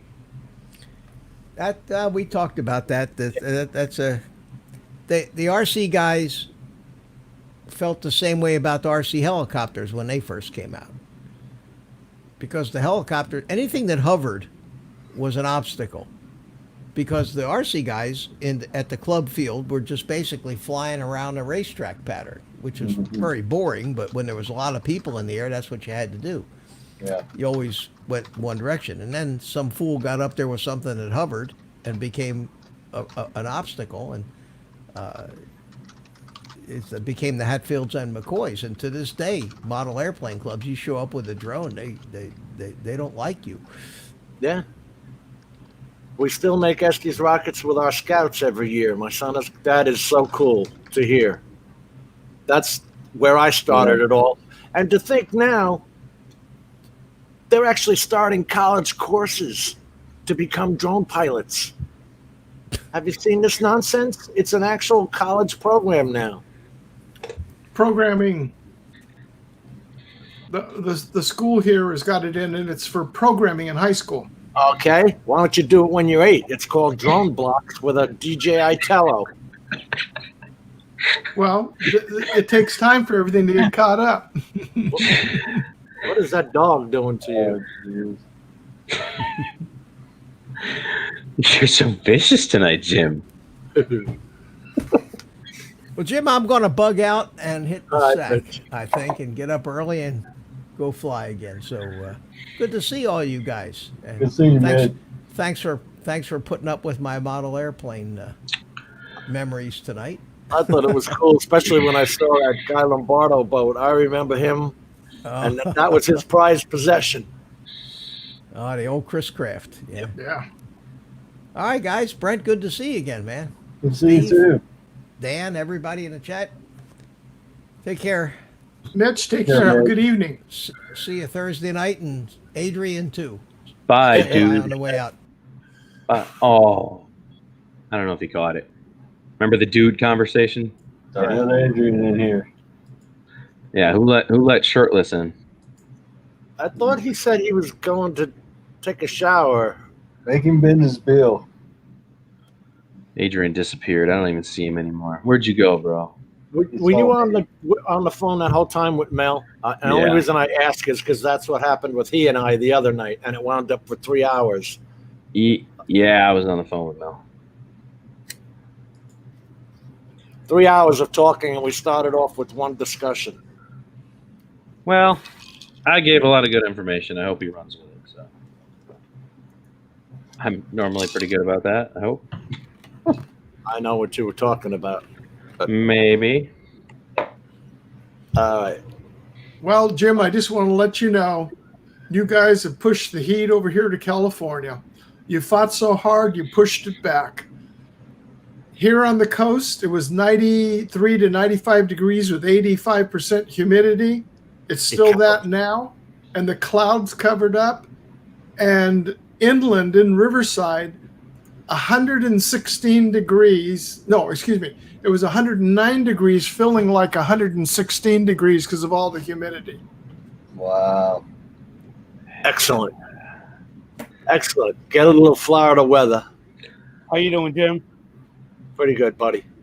How you doing, Steve-O? Bing, bing. Doing good, buddy. Wait a minute. Is this the famous Brent Nutley? Yep. Yes, it One is. only, baby. I One don't know. only. How you doing, Steve? Hey, Adrian, are you still having a lot of rain up there? Hold on. How you doing, fat ass? Fuck you.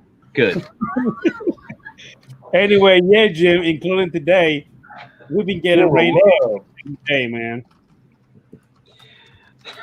We I have don't been hate- spared. I don't hate anybody on YouTube, man. There's people I dislike, but I don't hate anybody. How about you Even guys? Ken. Are you getting a lot of rain over there? I'm getting plenty of rain over here, dude, every day. What's going on? The Crowd King, Matt Northeast, Brian Mack, Thomas, Bob Casey, old guy in a drone. I don't know who that guy is. What's going on, Mike? Got to give the Oh, Bill. a wrench. I'm back now. Can we watch jets explode? That's what I wanted to see. I wanted to see just a whole segment of jets just imploding from G-force.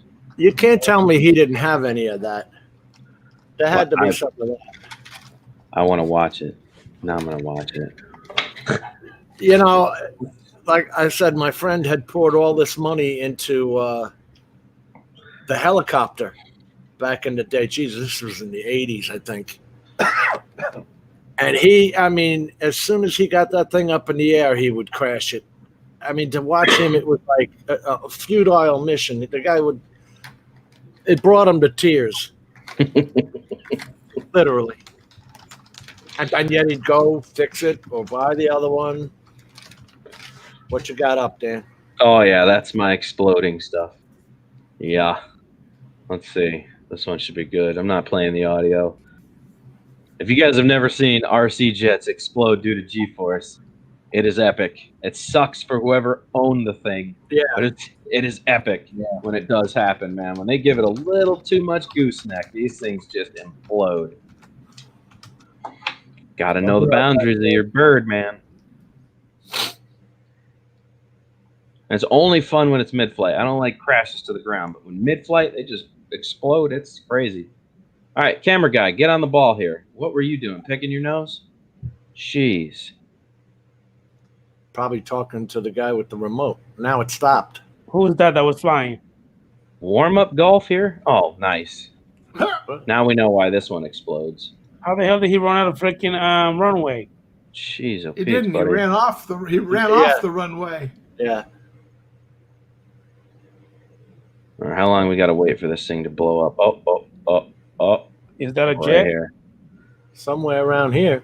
Oh, what? Bro, get a better camera. That was the explodes in midair part.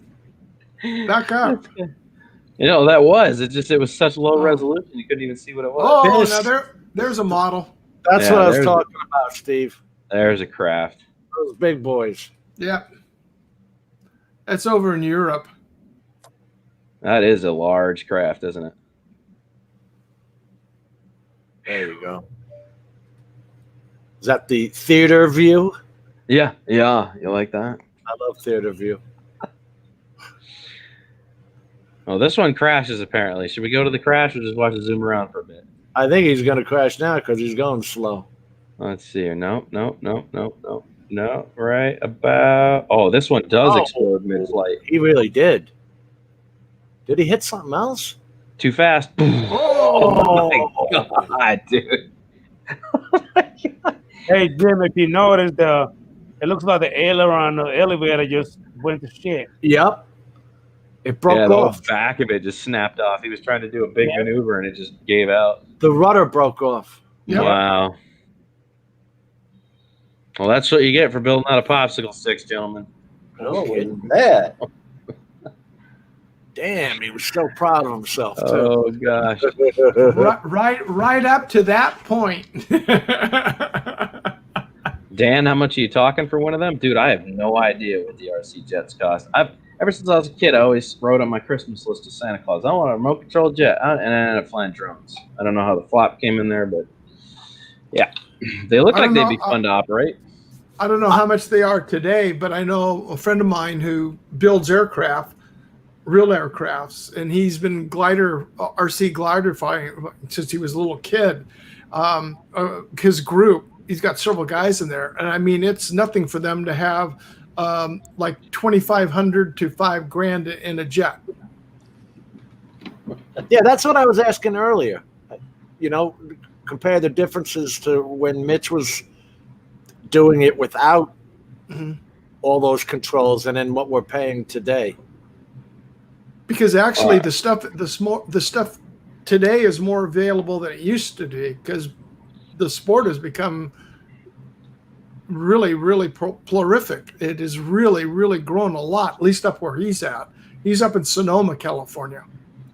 All right. This says an average turbine RC rated aircraft will cost you, on average, $10,000 to $20,000.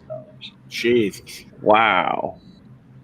That's those- crazy. Those guys in Germany, they don't play. If you watch the ones from the Germany airfields or air shows or whatever, you get hooked. What happens is you start watching it and like you can't stop. You really need a big open area to play with one of those. That place that you have over there, Jim, would be perfect. Perfect. They got 1,000 homes going in there. Do they really? Across the street, though, right? Nope, the other side too.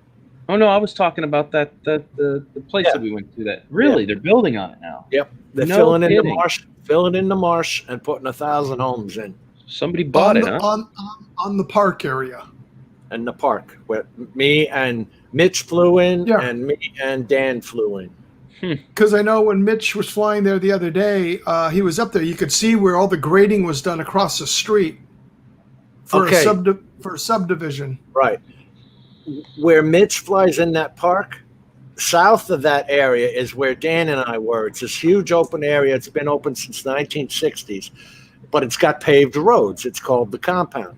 Right. Well, now it's finally, after 40, 50 years, they're filling in the marsh area and just building houses. deciding to develop it. Where those guys go out there for the road course racing, where you were out there filming them, right? Yep, drift racing. Yeah. Yep. The stupid part was where that I told her that express that interstate exit that I have filmed on there. They're actually putting homes in that little tiny part, which is 2 miles from Interstate 95 to another road. Who the hell wants the interstate as their backyard? Starting at $200,000. Wow. The sign's up. I have Interstate 5 as a side yard. Was it there? Yeah, it was there when you bought, right? Oh yeah.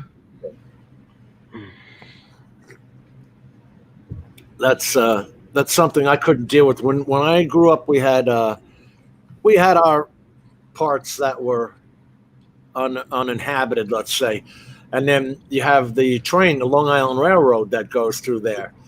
They put condos up right next to the train tracks. I can't imagine the shit shaking on your walls when the train goes by. Oh yeah. What the hell would you buy there for?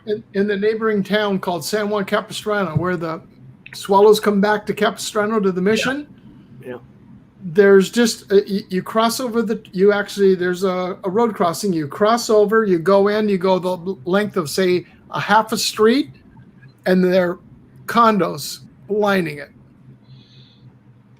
I think that's insanity. To want to live there, it's not like it's rent controlled or something. Well, Like- it's affordable. It's affordable housing. Yeah, well, it'd have to be. That's the only way you could get someone in there. Yep. Adrian, what's wrong? Just You tired? reading an email about my son, on my daughter virtual school. Virtual school? Yeah, it's these teachers just don't know what the fuck they're doing. They really don't. Now, are all the kids talking at one time? See, that's the thing. They haven't even. It was supposed to be effective as of yesterday, but unfortunately, they're running behind, and they just don't have everybody set up yet. So as I'm calling the teachers every single day, trying to get in contact with them to let me know what else do we do. Right now, they're just telling us that pretty much we're just gonna have to wait. It just is a process. In other words, they don't know what the fuck they're doing. Are they using the Zoom platform? It's supposed to be the Zoom, yeah, but then if you think about it, way before that, like back in March, when they started the whole BS online, only like 1 or 2 kids attended, you know what I mean? That type of stuff. And then you see kids in the freaking background with a headset on and a goddamn, PlayStation remote playing, talking, music, dogs, texting, and the teacher just talking. Ain't nobody paying fucking attention. No, nobody. The teacher has to mute each one of them individually.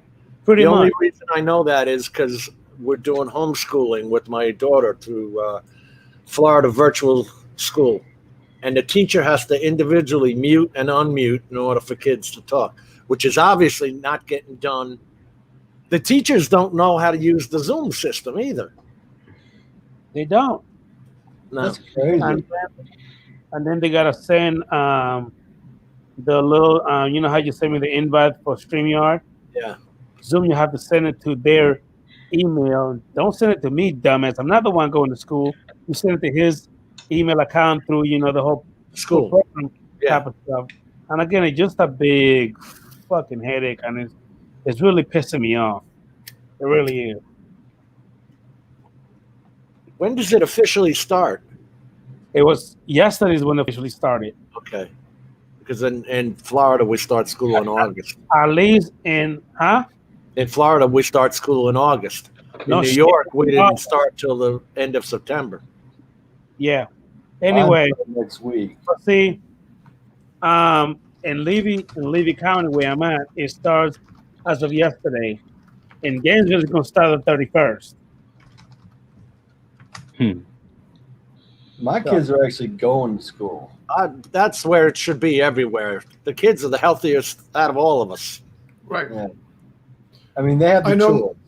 I know my a friend on our board of directors for our nonprofit. His son got accepted going up to Seattle, Washington, to go to school in an aeronautics engineering degree.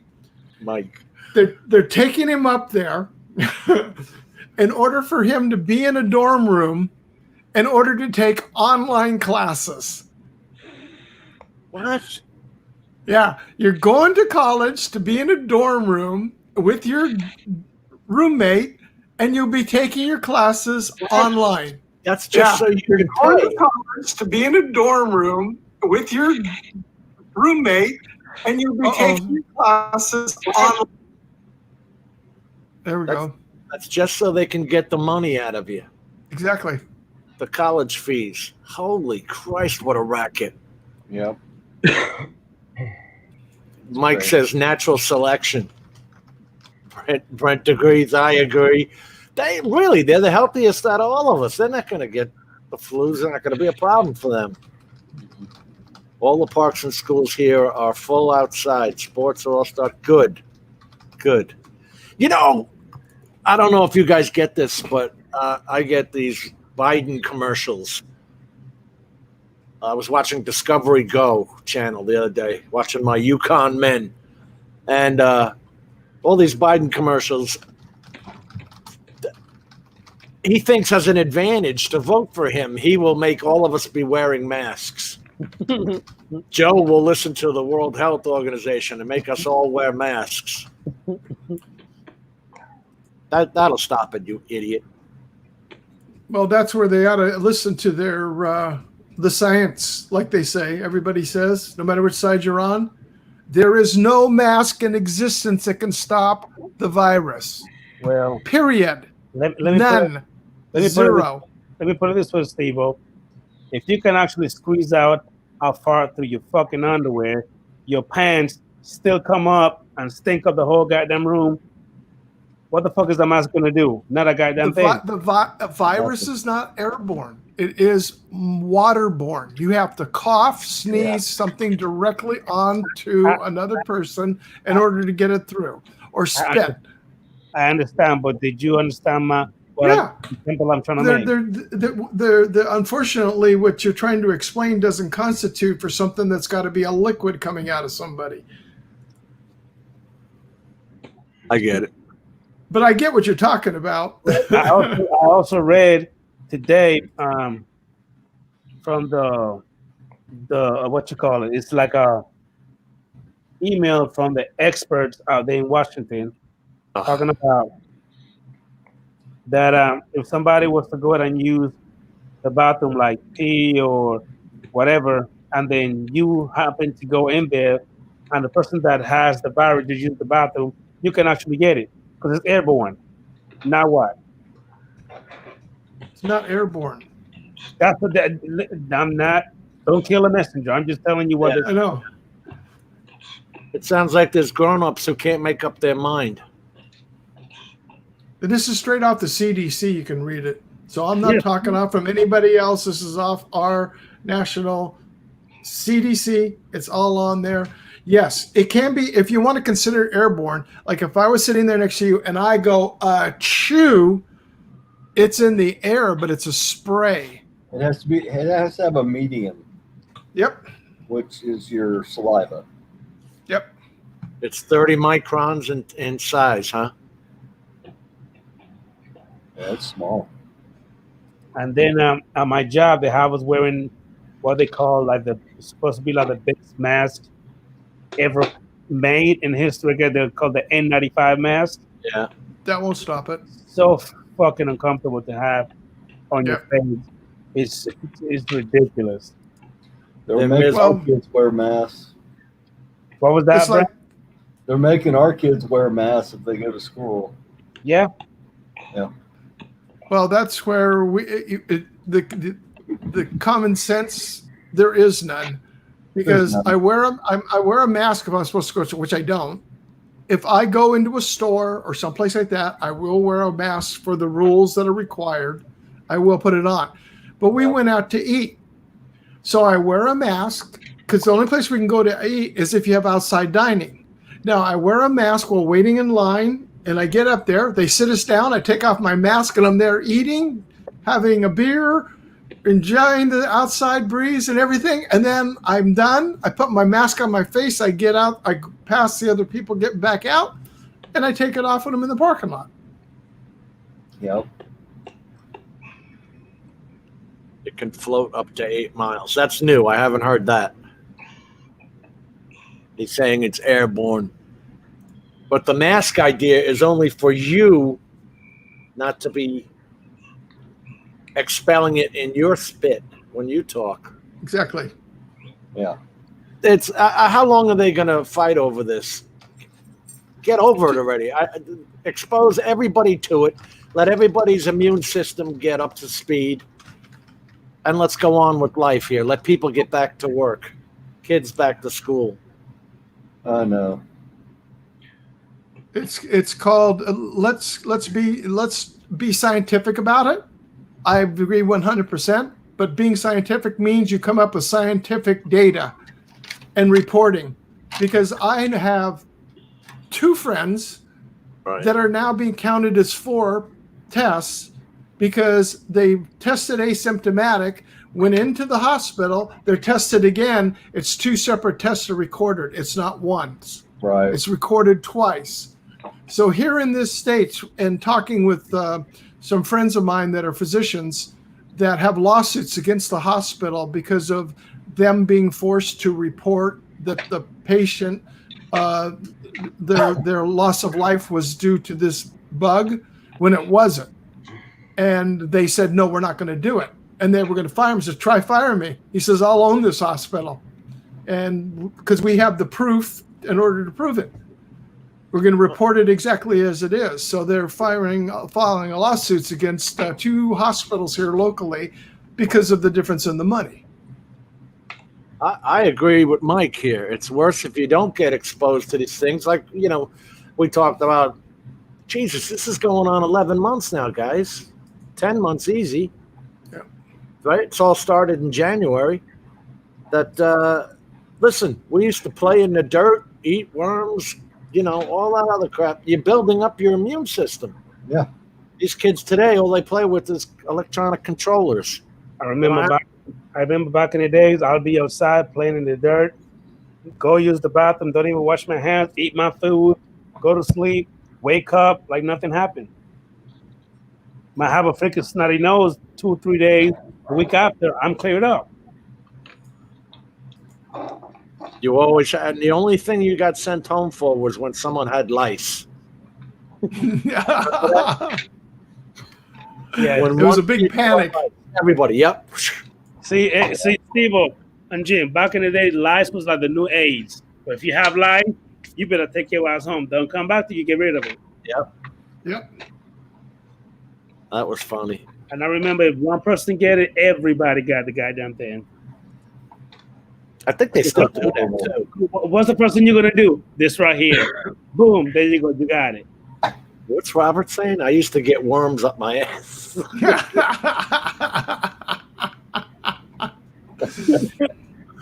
You crazy bastard. Dan, what are you doing over there, fat ass? Ignoring the politics. Oh. So you're gonna ignore it by putting your finger in your mouth like you're sucking on it? Yeah, I'm trying to do projects here, man. No, you had your finger in your mouth like you were sucking the hell out of it. That was kind of rude. You Who's like that? thinking? Building up his immune system. Right. There you go. That's totally He's what that rec- reference was. He's recycling those particles that got stuck there. Exactly. He's still hungry. Steve gets it. Steve's an understanding chap. Did it? You don't even get chicken pox anymore. They give you the vaccine for that when you're a kid, don't they now? With mumps, Yep. measles, rubella. MMR. Yeah. Mumps, measles, and rubella. Rubella.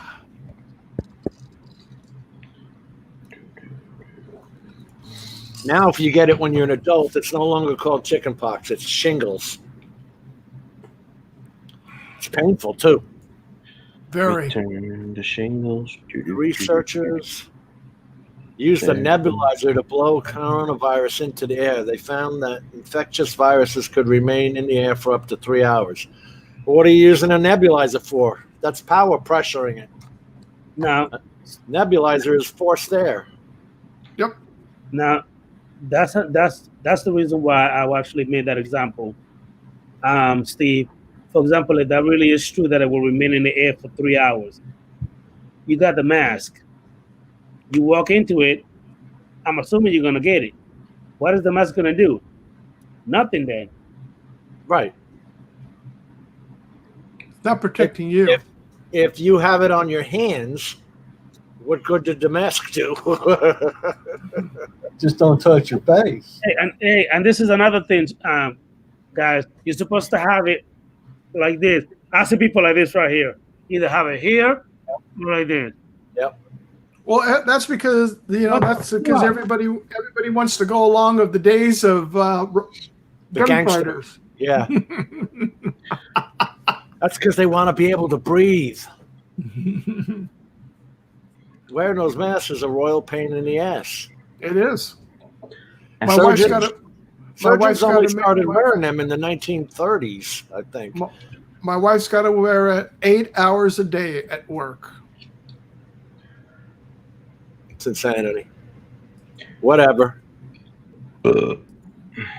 Just you're into the end of August here. When are we gonna?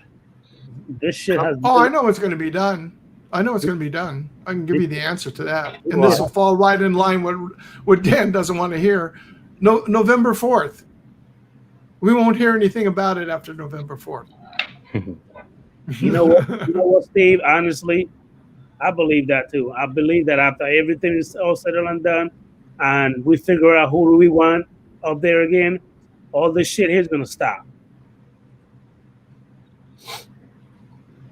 All this hoopla, all this jumping up the road, and I'm gonna kill you, and you're gonna kill me, and all this bullshit is gonna stop later on. Yeah. Once it's all settled and done.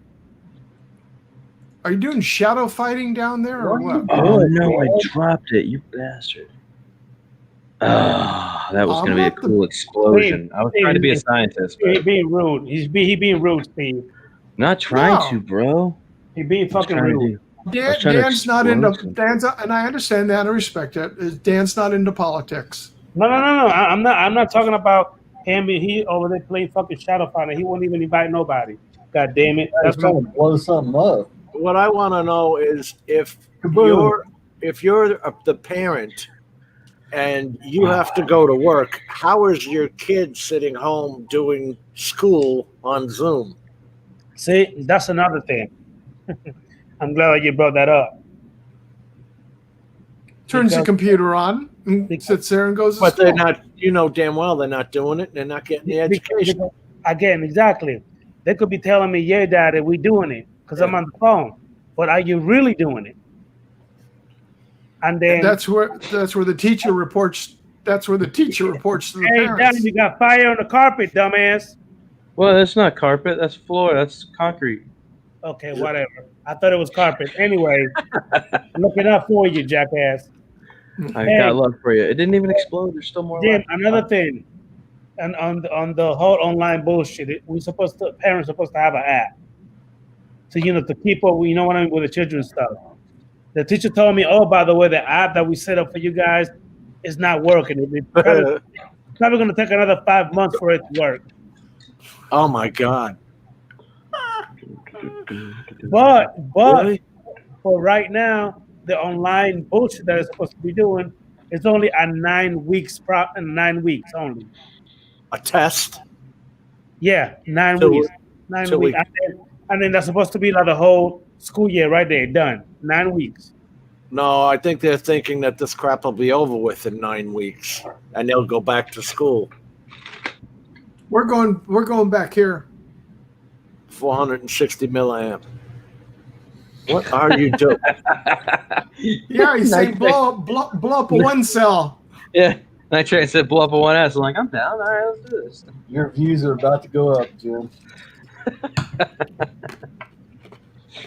Oh man, that's funny. How with the 1S? I want to see a 6S go up.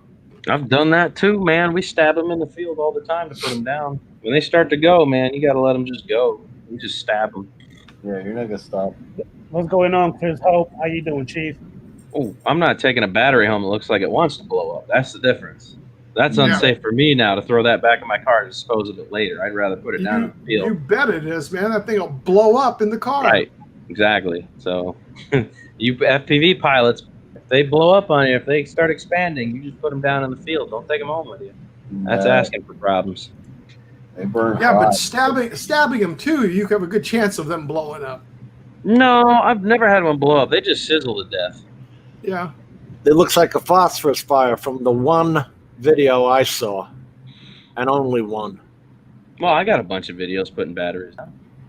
With the, I think a guy put a screwdriver through it. Or Yeah, I something. just stab them with a utility knife and they just go, bro. I mean, they don't blow up. They just, it'll burn off each cell individually. One will get hot on the other one, then start the bottom one, and then the bottom one, and then until it burns completely down. But it's awesome. It's about, I put down a 7,000 mAh, big brick battery, and it burned for like 8 minutes straight. It just looked awesome. You could have cooked hot dogs, s'mores, whatever you wanted. It was awesome. Very hot fire. I don't think I want that chemical. Hey, No. I didn't say it was going to be healthy. The meat I'm going to be eating. Didn't say it was going to be healthy. I just said you could cook on it. You don't want to be breathing that. Shh, I No, always you said don't. that. Now we know what's the matter with Danny. What? I sniff We know solder the all answer day. to all this. Yeah, I get all up in that, man. Yeah. Everybody always tells me that when I solder too. I'm just right over it, taking in the fumes. I'm like, yeah, whatever. Well, nowadays it's all it's all resin core. Back in the days of having acid core solder, Right. that'd tear your lungs up. Dan is the wannabe Bill Nye, the science guy. I just do stuff because it's fun. And nitrate, use them for a neighborhood barbecue. There you go. Take them all up and burn them at one time. Nitrate. Those bricks were so hard to start anyway, right? They always watch a guy pouring a half a gallon of that lighter fluid on the barbecue coals. You know, the charcoal coals. Yeah. That's all I cook with. I just I love it, man. 5 foot high fire. You gotta let it burn off, though. That's the biggest mistake people make with charcoal is they don't let the lighter fluid burn off before they start cooking on it, and then it's just like, oh, it tastes like lighter fluid. You gotta let it cool Like- down. Right. Well, you gotta let them get gray, shed a few times, and then you're good to go, bro. You want the heat, not the flame. Exactly. That's for heat. Like when we do our barbecue for our American Legion group out here in, we have what they call a cow camp. It's called in San Juan Capistrano.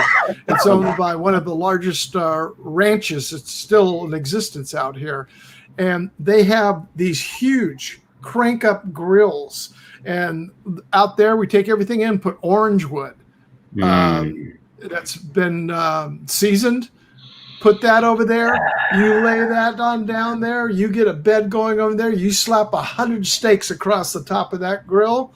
I'll tell you what. Yummy, yummy, yummy. So yeah, they got 2 of them out there, plus 4 pits for putting cows in for doing like the Hawaiian type of roasting for cattle. You doing sides of beef on the damn thing? Yeah, whole beef down there. You put them in there about 17 hours. Wow. Hey, you fat fuck, stop eating, man. Every time you come on this stream, you're eating. I'm not eating. No, he's cooking too, though. I'm actually chewing gum. I'm talking. Yeah, I saw. Yeah, that was a big stick of gum in your hand just now. So let me. So is Brent only now the Peter Carroll? He's not saying anything. He's just there. He's chilling. Okay. He's okay. Just chilling, brother. He got his little pillow in the back. You know what I mean? He's got his ugly hat with the little brim all twisted. Hey. What is this? I have a farmer, some paper. Calm that down, flat forehead. To start What's that? Is it? This is Coco. Matt. Coco. Little puppy. Yeah, she's our latest rescue. All right. What were you asking, Jim? I think Mike's talking about the grill starters. He says he has a warmer. Put some paper under it after you fill the charcoal. Oh, Takes yeah. minutes and you're ready to spread the coals and go. It's one of those cylinders. You just put some paper, a 1 watt piece of newspaper in the bottom. You fill it up with charcoal, and you light it on the bottom, and it lights it up, no fluid. And then when it gets going, you just lift it up like this, and the charcoal just goes down. I'm old school. It actually worked. I remember that on TV years ago. I'm old school. Lighter fluid on top, throw a match, walk away for 15 minutes. No. Yeah. Oh, yeah. Come back, man. They're starting to turn nice and gray. Give it a little shake. Knock that edge off them, bro. Start tossing meat the on fire department. Surround and drown. Drown those. Just right. You know. That's Danny. He's the only guy that goes in and buys a 25-pound bag of charcoal and a case of fluid. I can't help it. I do. I have to. I know. It's bad. I love to grill. This is Florida. It's summertime. This is grilling time. I'll grill by myself. I just keep my suitcase grill in the back of my car with charcoal and lighter fluid on the spot, just in case I'm like, you know what? I feel like grilling in this parking lot right now. Boom. All right. So let's stop talking about jacking off. Let me ask you a question, Dan. I remember when I've seen the video where you literally torture the freaking meatie with the freaking chicken nuggets. Yes. But then you're such a jackass. You made more videos recently torturing the crap out of it again. What did I do to the mini again? My question to you is, what the fuck are you thinking? I shot Orbeez at it, right? Through a slingshot. Why? Did that.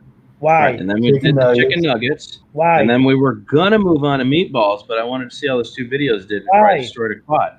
Why? It makes sense, right? Why keep punishing something that's not going to, Why? Because he can. Because he can. Well, yeah, right. Like, why not? I just one day was like, I want to shoot a fucking chicken nugget at it, see what happens. So I ordered a wrist rocket. It came in the mail. I was like, all right. I was going to shoot Orbeez originally, but then somebody suggested chicken nuggets, and that's how the chicken nugget started. And then I had sausages. I had a whole bunch of things planned for, putting down the mini with. But I'm not going to do that if it's only going to get 500 views. No. Back up. You said chicken nuggets. But you say, no, let me cut the chicken nuggets in half. Let me only cook half of it, not the whole thing. Oh, I would have blown apart when it left. You want to cook it. You want to cook it, and you want to make sure they're warm, and then you want to throw. Why not just throw while it's frozen?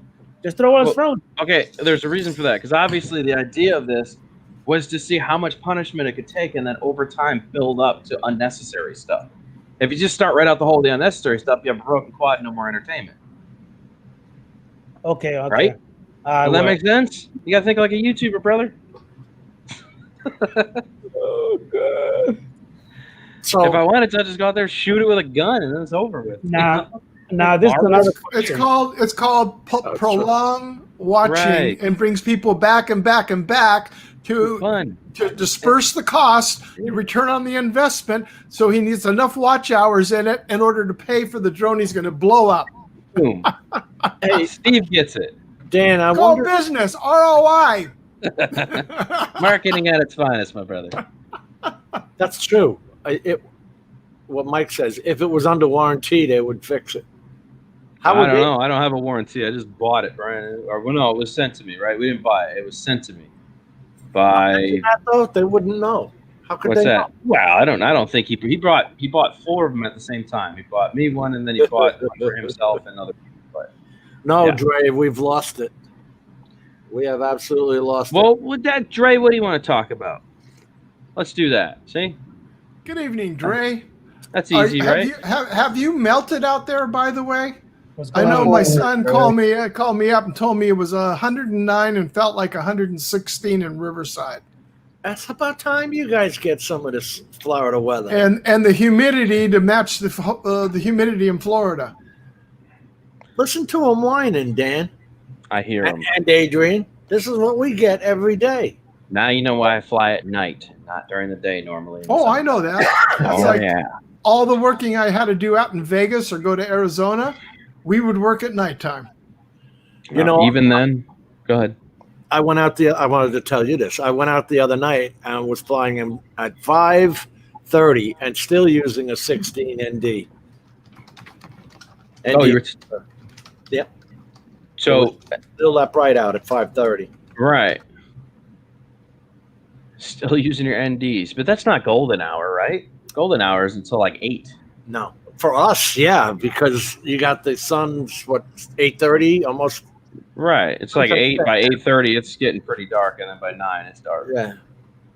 But you got it. Around here, we're waiting, thinking it's going to get cooler. Right. No. Yeah. No. That doesn't start until like November. Yeah, and you're waiting for the end of the day for it to get cooler, and that's not happening. Right. Yeah. No. This is going into October is normally when it would start to cool off by now.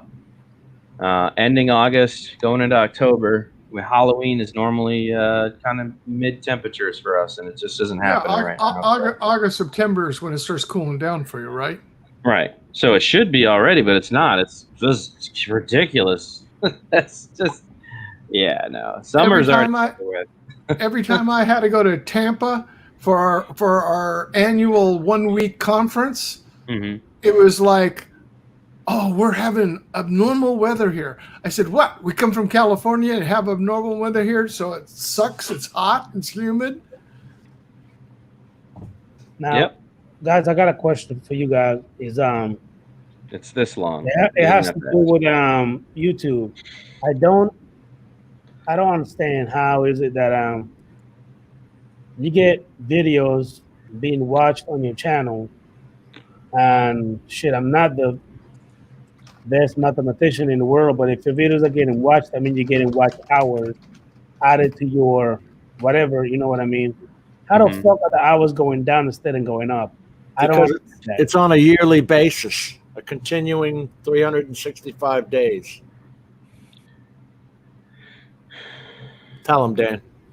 Well, I mean, your analytics are always going to bounce around. They're not updated, but every 28 days. So you don't really have an accurate number until the end of the 28-day period anyways. So, I mean, if you look at it daily, bro, the numbers are going to be totally out of whack. If you go to the 28, to find out what your 28-day mark is for your analytics and then look at it, it'll be as accurate as it possibly can. I don't think you're losing. I think it just takes them away. Like when I get extra subs in a day, it'll take those away, make sure they're real subs, process those subs, and then return them to my channel. It's really strange. It's strange how once you get past a certain number, that it starts doing really weird things to your channel. But I notice that with my analytics. They'll be way off, way off. And then all of a sudden near the end of the month, it adds everything up, and then it all looks accurate. So here's a question for you, Dan. And this comes from people that I know here that do nothing but social media handling for major corporations. Sure. They said so far, because of this bug going around, that you can take all of your analytics and almost throw it out the window because it is so screwed up ever since it's come around. And what they're saying is YouTube, Twitter, Facebook, all of them, everybody across the whole entire line, their servers are so overloaded they can't keep up with it. So it's impossible for them to sit there and keep up with an accurate analytic. It's like you're playing catch up from, like you're saying, wait 20 days. It's taken 20 days to catch up what happened 20 days before. Yep. I've noticed it. Backlog with it. I've noticed it. However, it is still data. It's been transferred, so they will get an accurate log of that. It just takes time. Yeah. You know, I'll watch my numbers bounce if I check them every other day or every week, or but at the end of the month, it's normally pretty accurate on power. They check that with themselves, because if it's over a certain amount that you didn't actually get, then they remove the view time for that. Like, oh, this was bot. Like a bot was driving this, so we're going to take those away. You know, there's multiple reasons that your analytics are always going to be a little screwy. Big system, dude. A lot of users. Oh, I know. So, what's the number up to? Is it 1 billion or something like that? What's that? On YouTube. I think there's more than that, bro. Just in the U.S., there's something like 90 million. Saturday. Hold on. Let's do this. Because you know, because we've got, first of all, the internet capability, number one. That's the number one thing. Then the capability of YouTube and all the rest of the servers. nothing was ever designed or even anticipated to what the usages that we've had for the past almost 6 months now. Yep. No one would have ever thought that this would have ever happened. They got Give me 1 minute. Hold on. Hey, Cortana. Oh, she's not going to activate. Let's do it this way. Yes, I forgot. Danny? I forgot I'm using my microphone for here, so it's not going to do it on the PC. You actually use that on your Oh, dude, I have her so set up. It's ridiculous. Ridiculous. She will run stuff in my house now just by talking to her. She is plugged into everything in here. I love it. I don't care who's monitoring me. I don't care who's monitoring me. I don't care what thief is watching me, jerk off in bed at night. I'm good with all that, man. I got too much shit wanting to talk to me. The phone's got something called Bixby on it. The computer's got Cortana. And then other crap in the house. I mean, it's ridiculous. Well, she's It's called communicating. off, or Yeah. non-existent. She's That's why I communicating. was using it. She's communicating with my Raspberry Pi. So I have a whole new setup. When my parents get home, they're going to be like, "What did you do?" I'm like, just talk to it. Just talk to it. Trust me. Just tell it what you want done. It'll do it. Night Train. YouTube has 2 billion users worldwide. 79% of the internet users have their own YouTube account. Good man. Thank you, sir. You beat Cortana in the submission. Did you even get to ask Cortana? No, I didn't because he was on top of the ball. I should have just Google searched it, to be honest with you, but I was being lazy. I think he did. That's what Cortana's for. What? What would you say to it? Hey, Cortana? Yeah. How many YouTube users are there?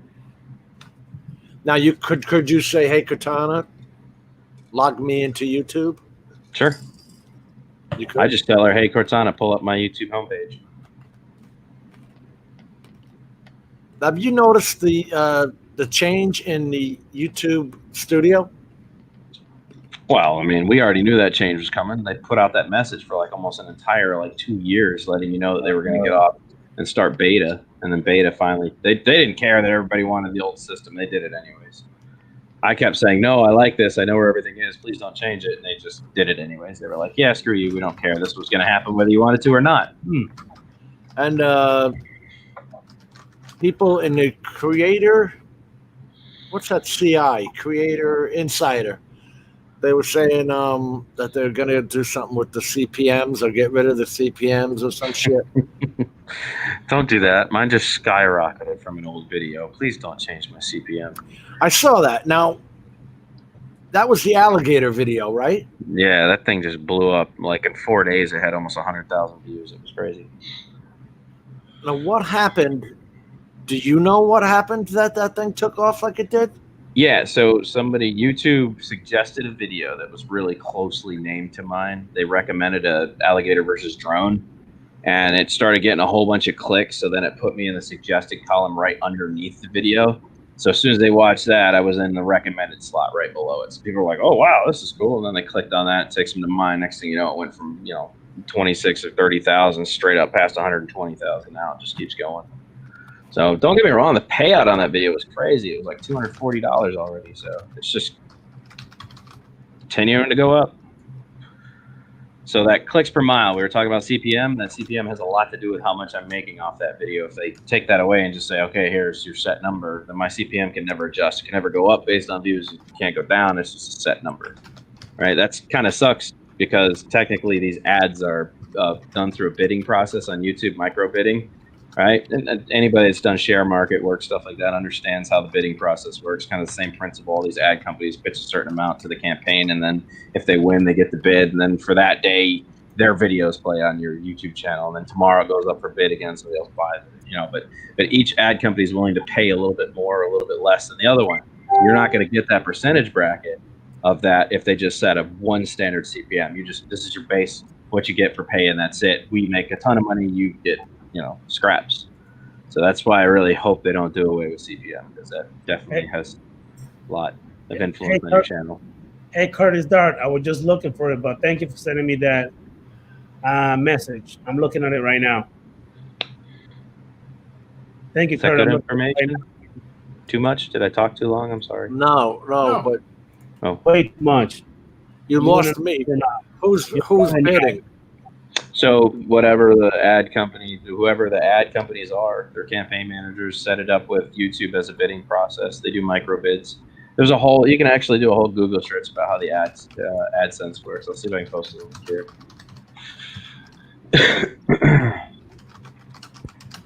That's insanity. So are people doing it to get their own videos? Companies, large corporations, no. Now you can buy ad revenue.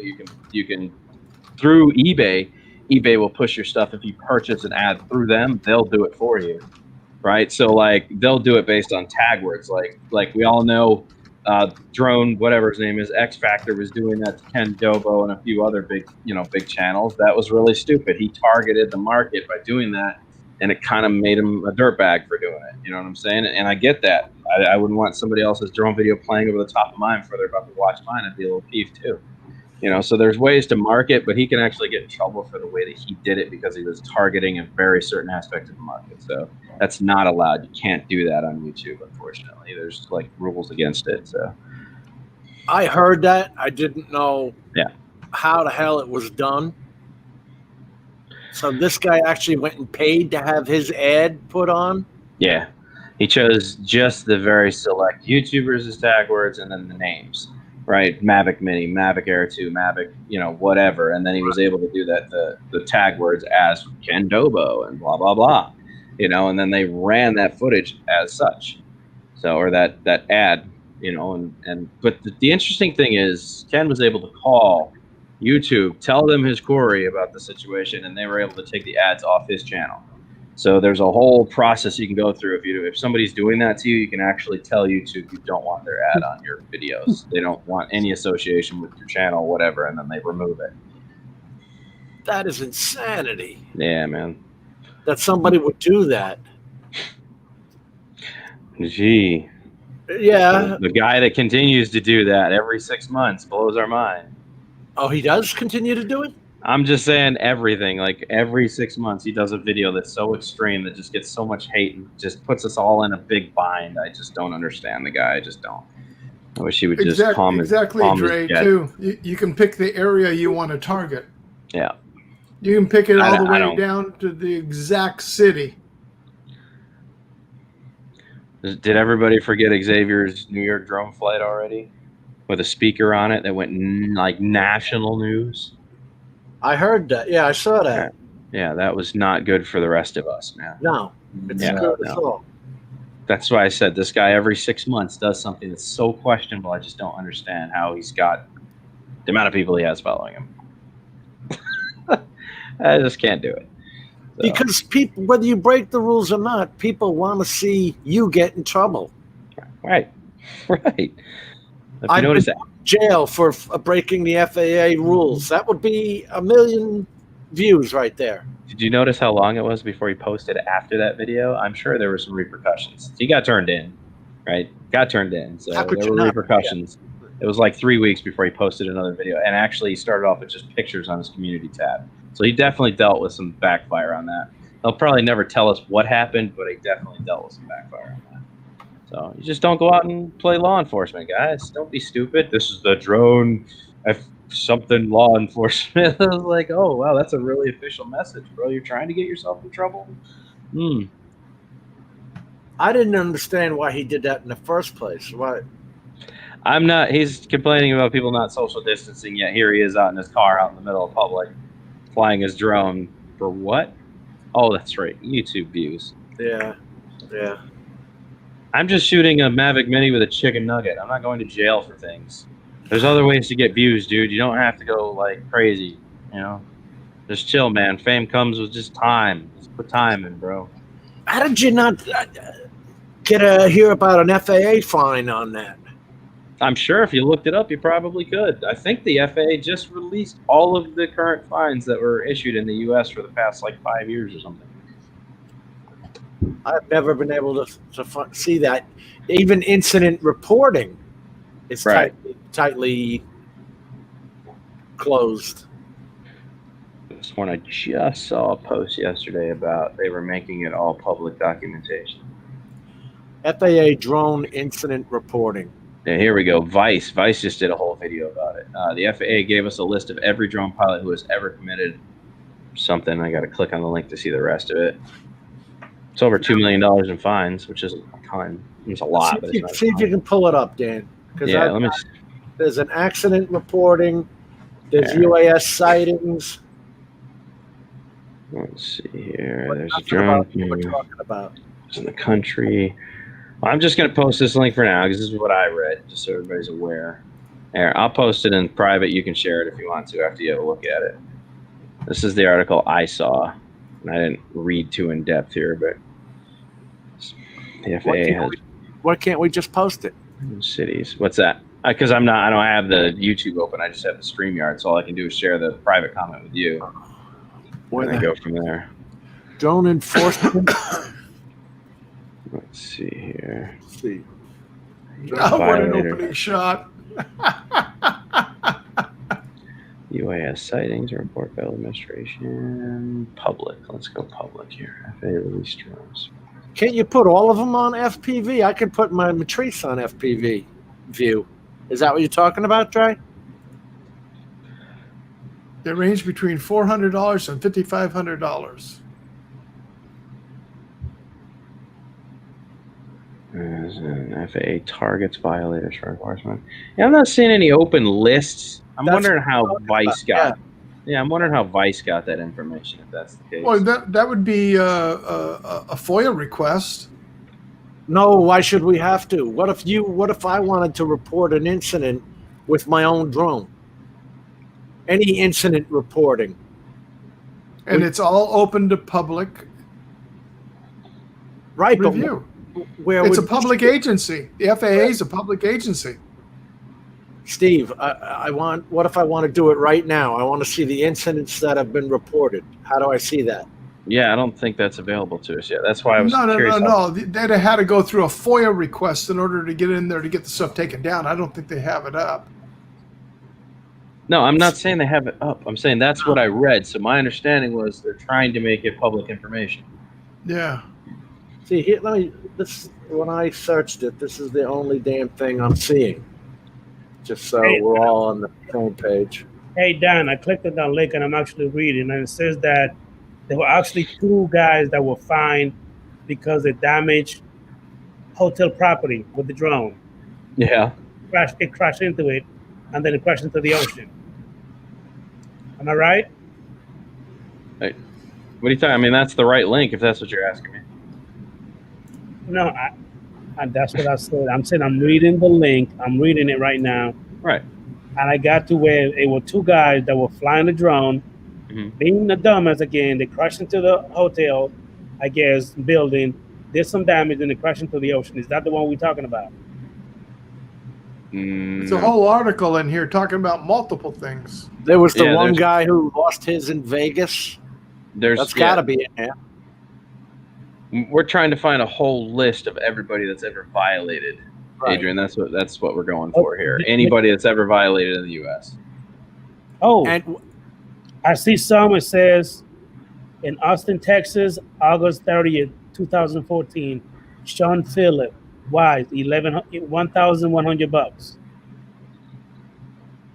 In Tuscaloosa, Alabama, Gregory Taylor, $1,100. No, they're just naming a few. They're not giving like whole sections of information, right?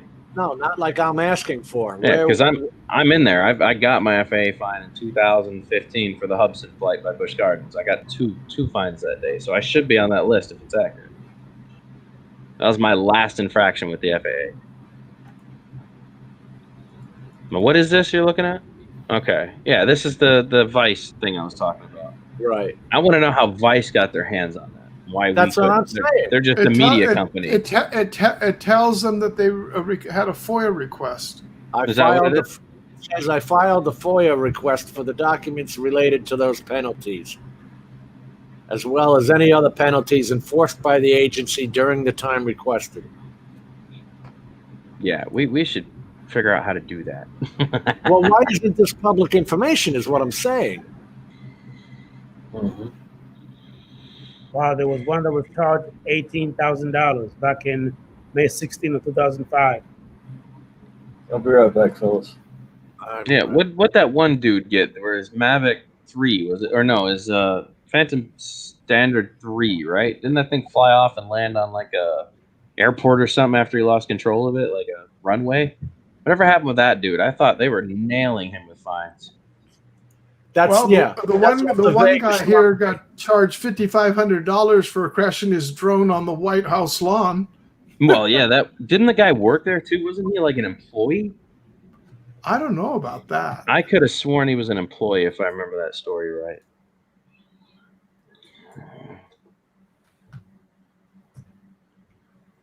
Let me just post this. This is the website we're talking about here. Paste and go. All right. Now, but what I'm saying is, where is the one? There isn't one for our drone incident reporting. Like if I would like to report mine that kept disconnecting and was of no control of mine, yet had it crashed, I would have been screwed. Where do I report that incident of a manufacturer's malfunction to? You can't. You don't. Because it didn't crash? It's an incident. Mm. You'd have to look on the FCC website for that. FCC? It's FDOT I mean, and FAA. FAA. The Federal Department of Transportation runs the Federal Aviation Administration. Right. So this should be fully available information. I don't know, guys. I gotta get out of here though.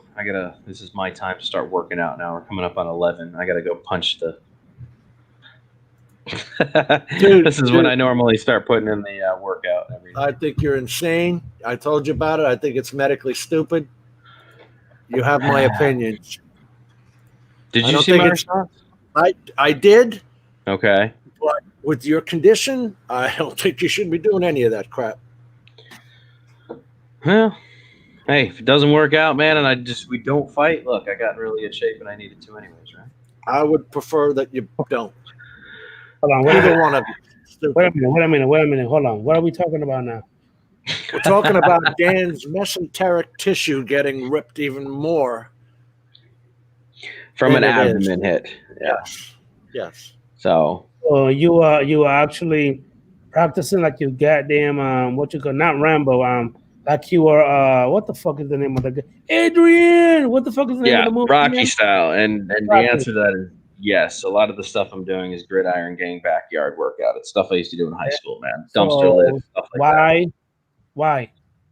Why what? Well, because Dobo offered me a boxing match, and I figured if I was going to get in shape for something, why not make it something fun?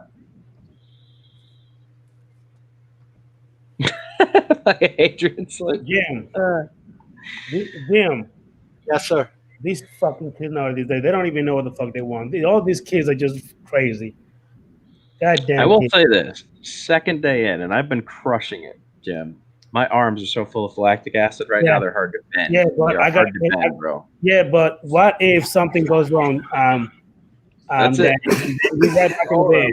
You're right back in bed. Yeah, but what if something goes wrong? Echo life. That was me. Don't worry about it. Oh. I was going to ask you, Dan, did you see the video I sent you of my birthday challenge? No. Oh, man. Where'd you send it? I sent it the other night when you showed that workout video you did. When was your birthday? Where'd you send it?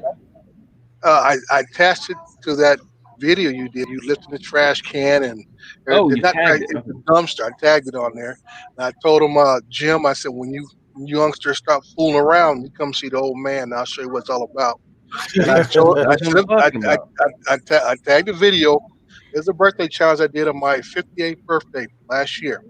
Gotcha. And I did my bench press workout, and I did with 350, I stopped at 405. So let me tell you something. Yeah, man, unfortunately I can't do that because of my abdomen we were just talking about. I can't put that kind of strain on my abdomen, which is why when I hit the bars I was doing swing overs, which is still going to work you out. You're putting a ton of your body mass into it. But I can't do full range pull-ups. There's a lot I have to avoid for tensing up the abdomen. So this is hard. I'm doing half crunches right now to try to, gain some stamina in the mid. I'm just going to tell you right now. You see these? I couldn't last 10 minutes in the ring, so I'm gonna have to take you out within the first minute. I will be hitting you in the throat. I will be knocking out. Fuck boxing, I'm taking you down.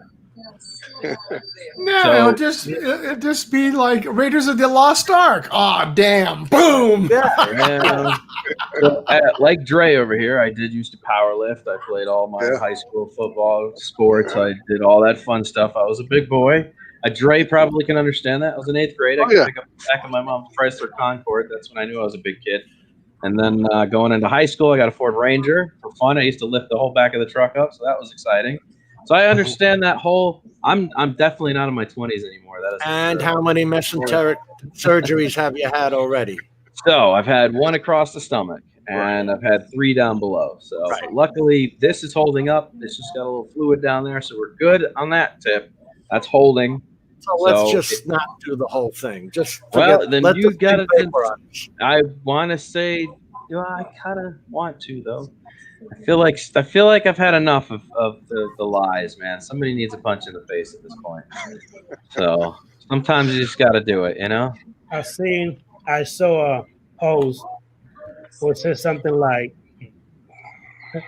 "This stupid motherfucker challenged me to a fight." Who did? And then it had a picture of you right there. Now here's the funny thing, and this is what I'm going to make very clear. I never challenged Dobo to a fight. Ron challenged Dobo to a fight. Dobo said he would take the fight. For 2 days, we tried to set up the fight with Dobo. He never responded.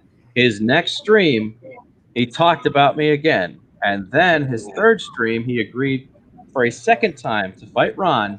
Never got back with either of us after we had it all set up. And nothing. We got nothing from him. So then he says, Dan wants me to fight his friend. Dan didn't ever want anybody to fight. I didn't suggest that you guys fight. That was Ron. Is that Ron me? suggested that.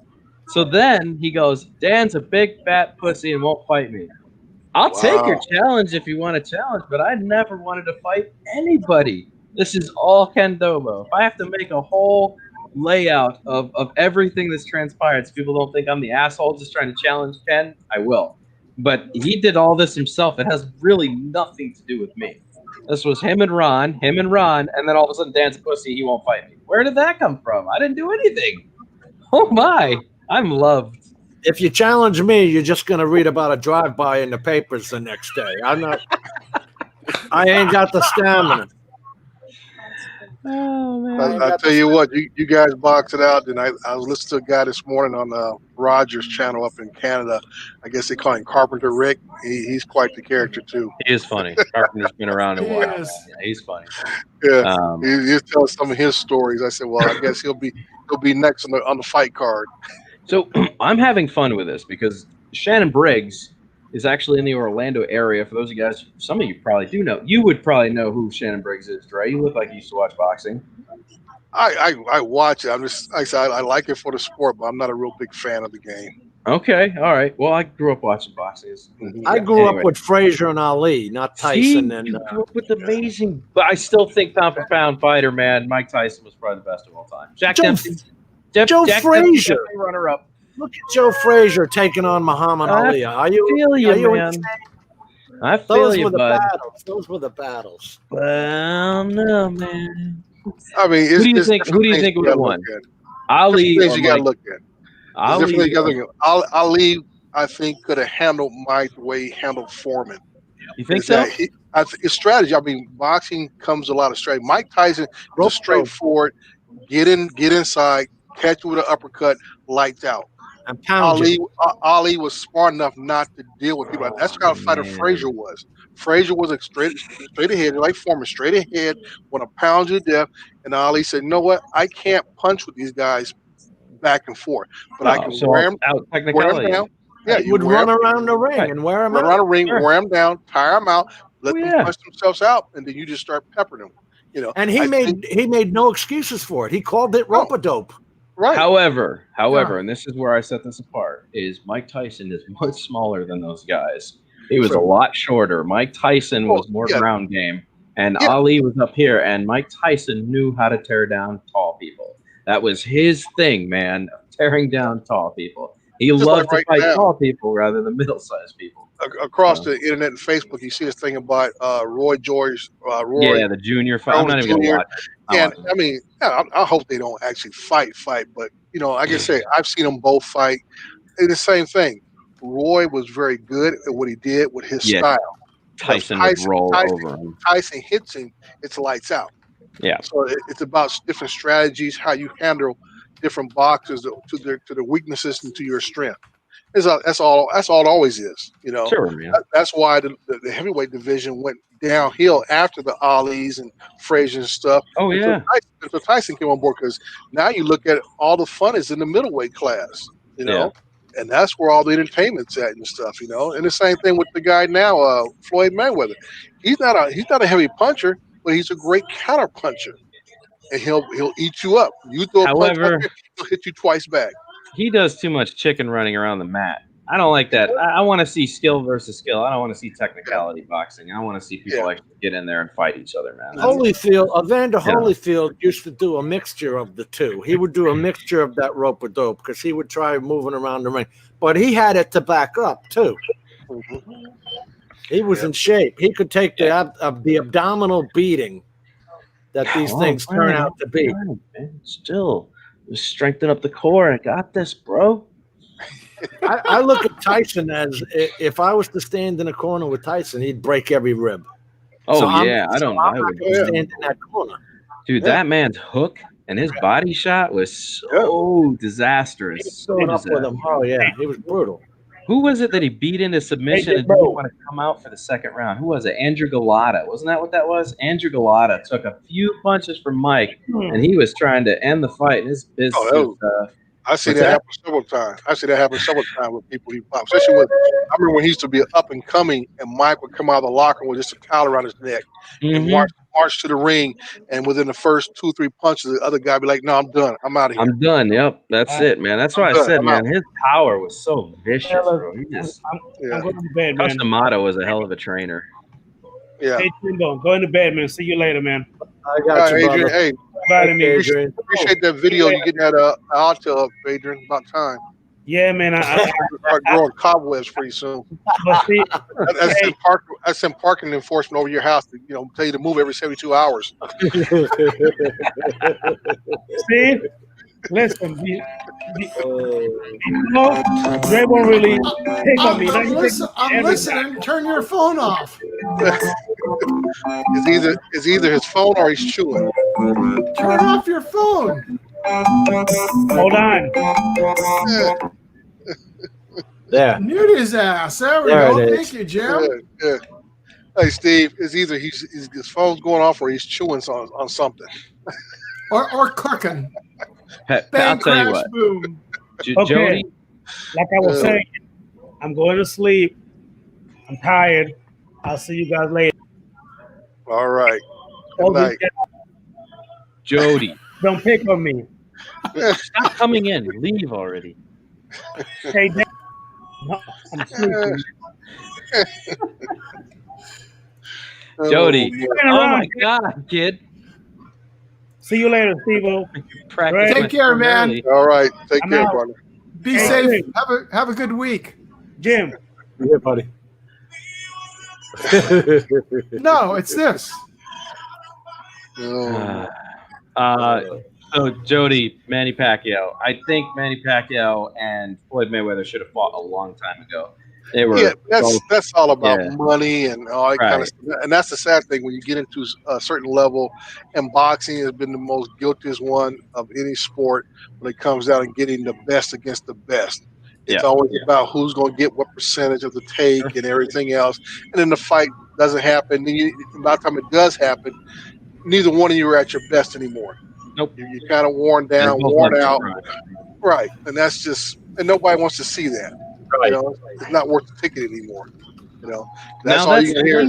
Tyson can pull that type of crowd. The boxing commission ruled on the fight already between Roy Jones Jr. and Tyson. And the problem that I have with this is they've made it very clear they have to wear 12-ounce gloves and they have to wear headgear and they're not allowed to throw KO swings. Why am I going to watch this match? Right. Give me one valid reason to watch these two dance around the mat. There is no reason to watch this fight. Not at None. all for neither one of them. Yet I'm it'll not be paying for pay-per-view to watch $50 these on people bounce around the ring and do nothing. Yeah, and then they'll probably don't land on each other because they're both worn out. Dude, I was so hyped when I saw him training again. I'm like, yes, this is going to be so awesome. Yeah. And then That no, would the be boxing cool. commission is just ridiculous. How old is Yeah. he again?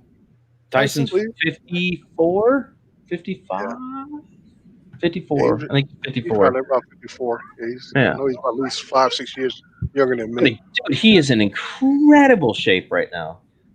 I'll tell you the one who's in incredible shape that I see every once in a while is Sugar Ray Leonard. He's in Yeah. still damn good shape. Yeah. He lives just up the road here from us a little bit in the one restaurant we go to, coffee shop on the weekends. He's in there with his family and he'll say hello to everybody, but we stay away and give him a space so he can enjoy it with his family and stuff. But just a nice guy. People will ask, if they mind getting a photo of him, and he goes, "No, we'll get a photo together." Right. And he brings the person in. That's just the type of person he is. And, Yeah. and people respect him. But I'll tell you what, walked in, shook that man's hand. It was like, okay, yes, you can shake a hand stronger than me. Yeah, he was always a good ambassador for the sport. When he was Olympian, he was a good ambassador. During those days when he went professional, he just upped his professionalism as a entertainer / boxer even more. And I mean, that's when the money really started getting big. When the Sugar Ray Leonard got into the ring, he talked about his matches with some of the boxers, Tommy Hearns and not Pacquiao, but Duran. Burl Duran. I mean, that's when the money started really rolling into the fights.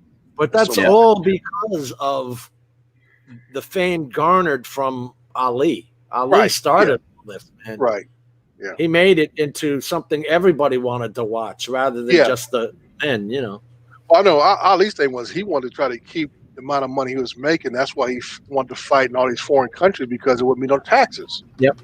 He was trying to recoup the money that he lost through the years he couldn't fight. And that's what people miss out is the fact that he sat out for about 5-6 years. Yeah, couldn't fight. No, Ali was a good talker, though, man. Ali was a really good talker. What did he say? He used to say, "I'm so bad when I turn off the lights, I'm in bed before the light goes up." Yeah. Tyson or Ali was a great, a good show, great showman. He brought the crowd in. Yeah, he brought the crowd. Remember when who's a fight between? I forget him and I can't think of the other boxer, and they weren't selling many tickets, and his wife held up and slapped him on the press conference. They sold out in 1 hour. I don't know who that was. Well, Muhammad Jim, Ali. Wait a minute. Somebody help Tomas out. Why isn't his DirectX 11 loading? I had no problems loading 12. When I unzip the folder, instead of opening up as normal, it opens as a different dot. Different might need you help. What? It shouldn't be a zip file. Why is he zipping the DirectX? Unless he got it from one of those fake websites that told me to download the zip file. The best way, I don't know, find out what kind of card he got and go get the file directly from the manufacturer of his video card. Don't unzip anything, Tomas. I was going to say you can go directly to DirectX and just download it. Don't use a third party. Don't use anything third party, man. You don't know what's being installed at that point. Or go to your video card company and download it from there. Mm-hmm. NVIDIA will do it. Yeah. Yep. I got 2 updates from them in the last 2 days. Yeah. Really? NVIDIA? NVIDIA had one, I think it was yesterday, and I got another one today. I hate having to sign in to NVIDIA each time. Well, see, this computer is confusing because this stupid thing. If you have the NVIDIA automatic update, it's not called automatic update. Let me see. It's a control panel. It's called the Experience. Yes. Thank you. Yeah, it's called the Experience, and it'll let you know. It's funny. It's funny you just said that. Okay, I just updated the damn thing. Mm-hmm. Right. It says another one is ready. Yeah, like I said, I think it was the 9th, and now the 9th or 10th I updated, and here it is again, the 18th, updating again. I know I've done it twice this month. Well, I know Yeah, but they had that late update from tell Tomas that this will do this for him. This will for the download the. drivers. Yeah, well, he may not have a NVIDIA chip or card in his machine though. You need to find out But what he's got. Windows will Yeah, do he's it. got, I forget what card. Who's your card manufacturer, Tomas? Windows will do it. Oh, he said You he need to go to downloaded it the- from Microsoft. Just hey, Tomas, just go to your search bar on your PC and just type Windows Update, and then click it, and then just let it run a full system update, and it'll find all the things that need to be done for you, and just do an update. Yeah, either go to your card manufacturer, like you said, Dan, go to DirectX directly and get it there. Mhm. Now you got me wondering if I need an update for mine. I haven't seen Yeah. them come through. I've got a brand new update. That's my issue right now. Is this is Alienware, so it doesn't communicate with Microsoft in the same format. This thing's strange. Like Why? half the system is Alienware and the other half is Microsoft based. It's really dumb. Like half the stuff is so integrated in with each other, it just doesn't do normal things. I don't even know. What I don't like is my granddaughter's computer. I bought it with a GeForce 920 in it, and yet it wants to use the one on the Intel HD graphics CPU. It wants to use that graphics instead of the NVIDIA. And I don't know how to tell. It's a Samsung computer. I don't know how to tell it to use the NVIDIA card.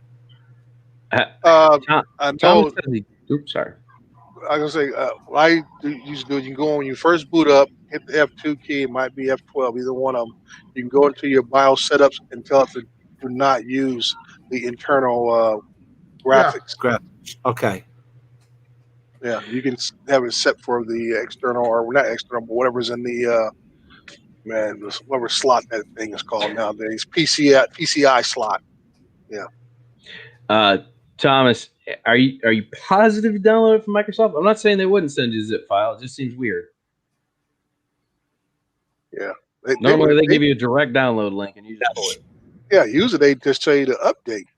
All right. And as you boot down your computer, it updates, and then you can just fire it right back up. Either way, it would be an EXE file. Right. Well, it's coming zipped, is what I think he's saying, and he would have to unzip that and then see what's inside of it. But I mean, Right, you unzip it, potential problem. It's rare for them Microsoft to send out a zip file. Right, I would and I be agree with scared. that. Yeah. Right. Yeah. I would be scared to unzip something from them. Yeah. If you like today, I was the other day, today or yesterday, I got a call from somebody said something about we're from Microsoft, and the first thing I said, I have a Macintosh.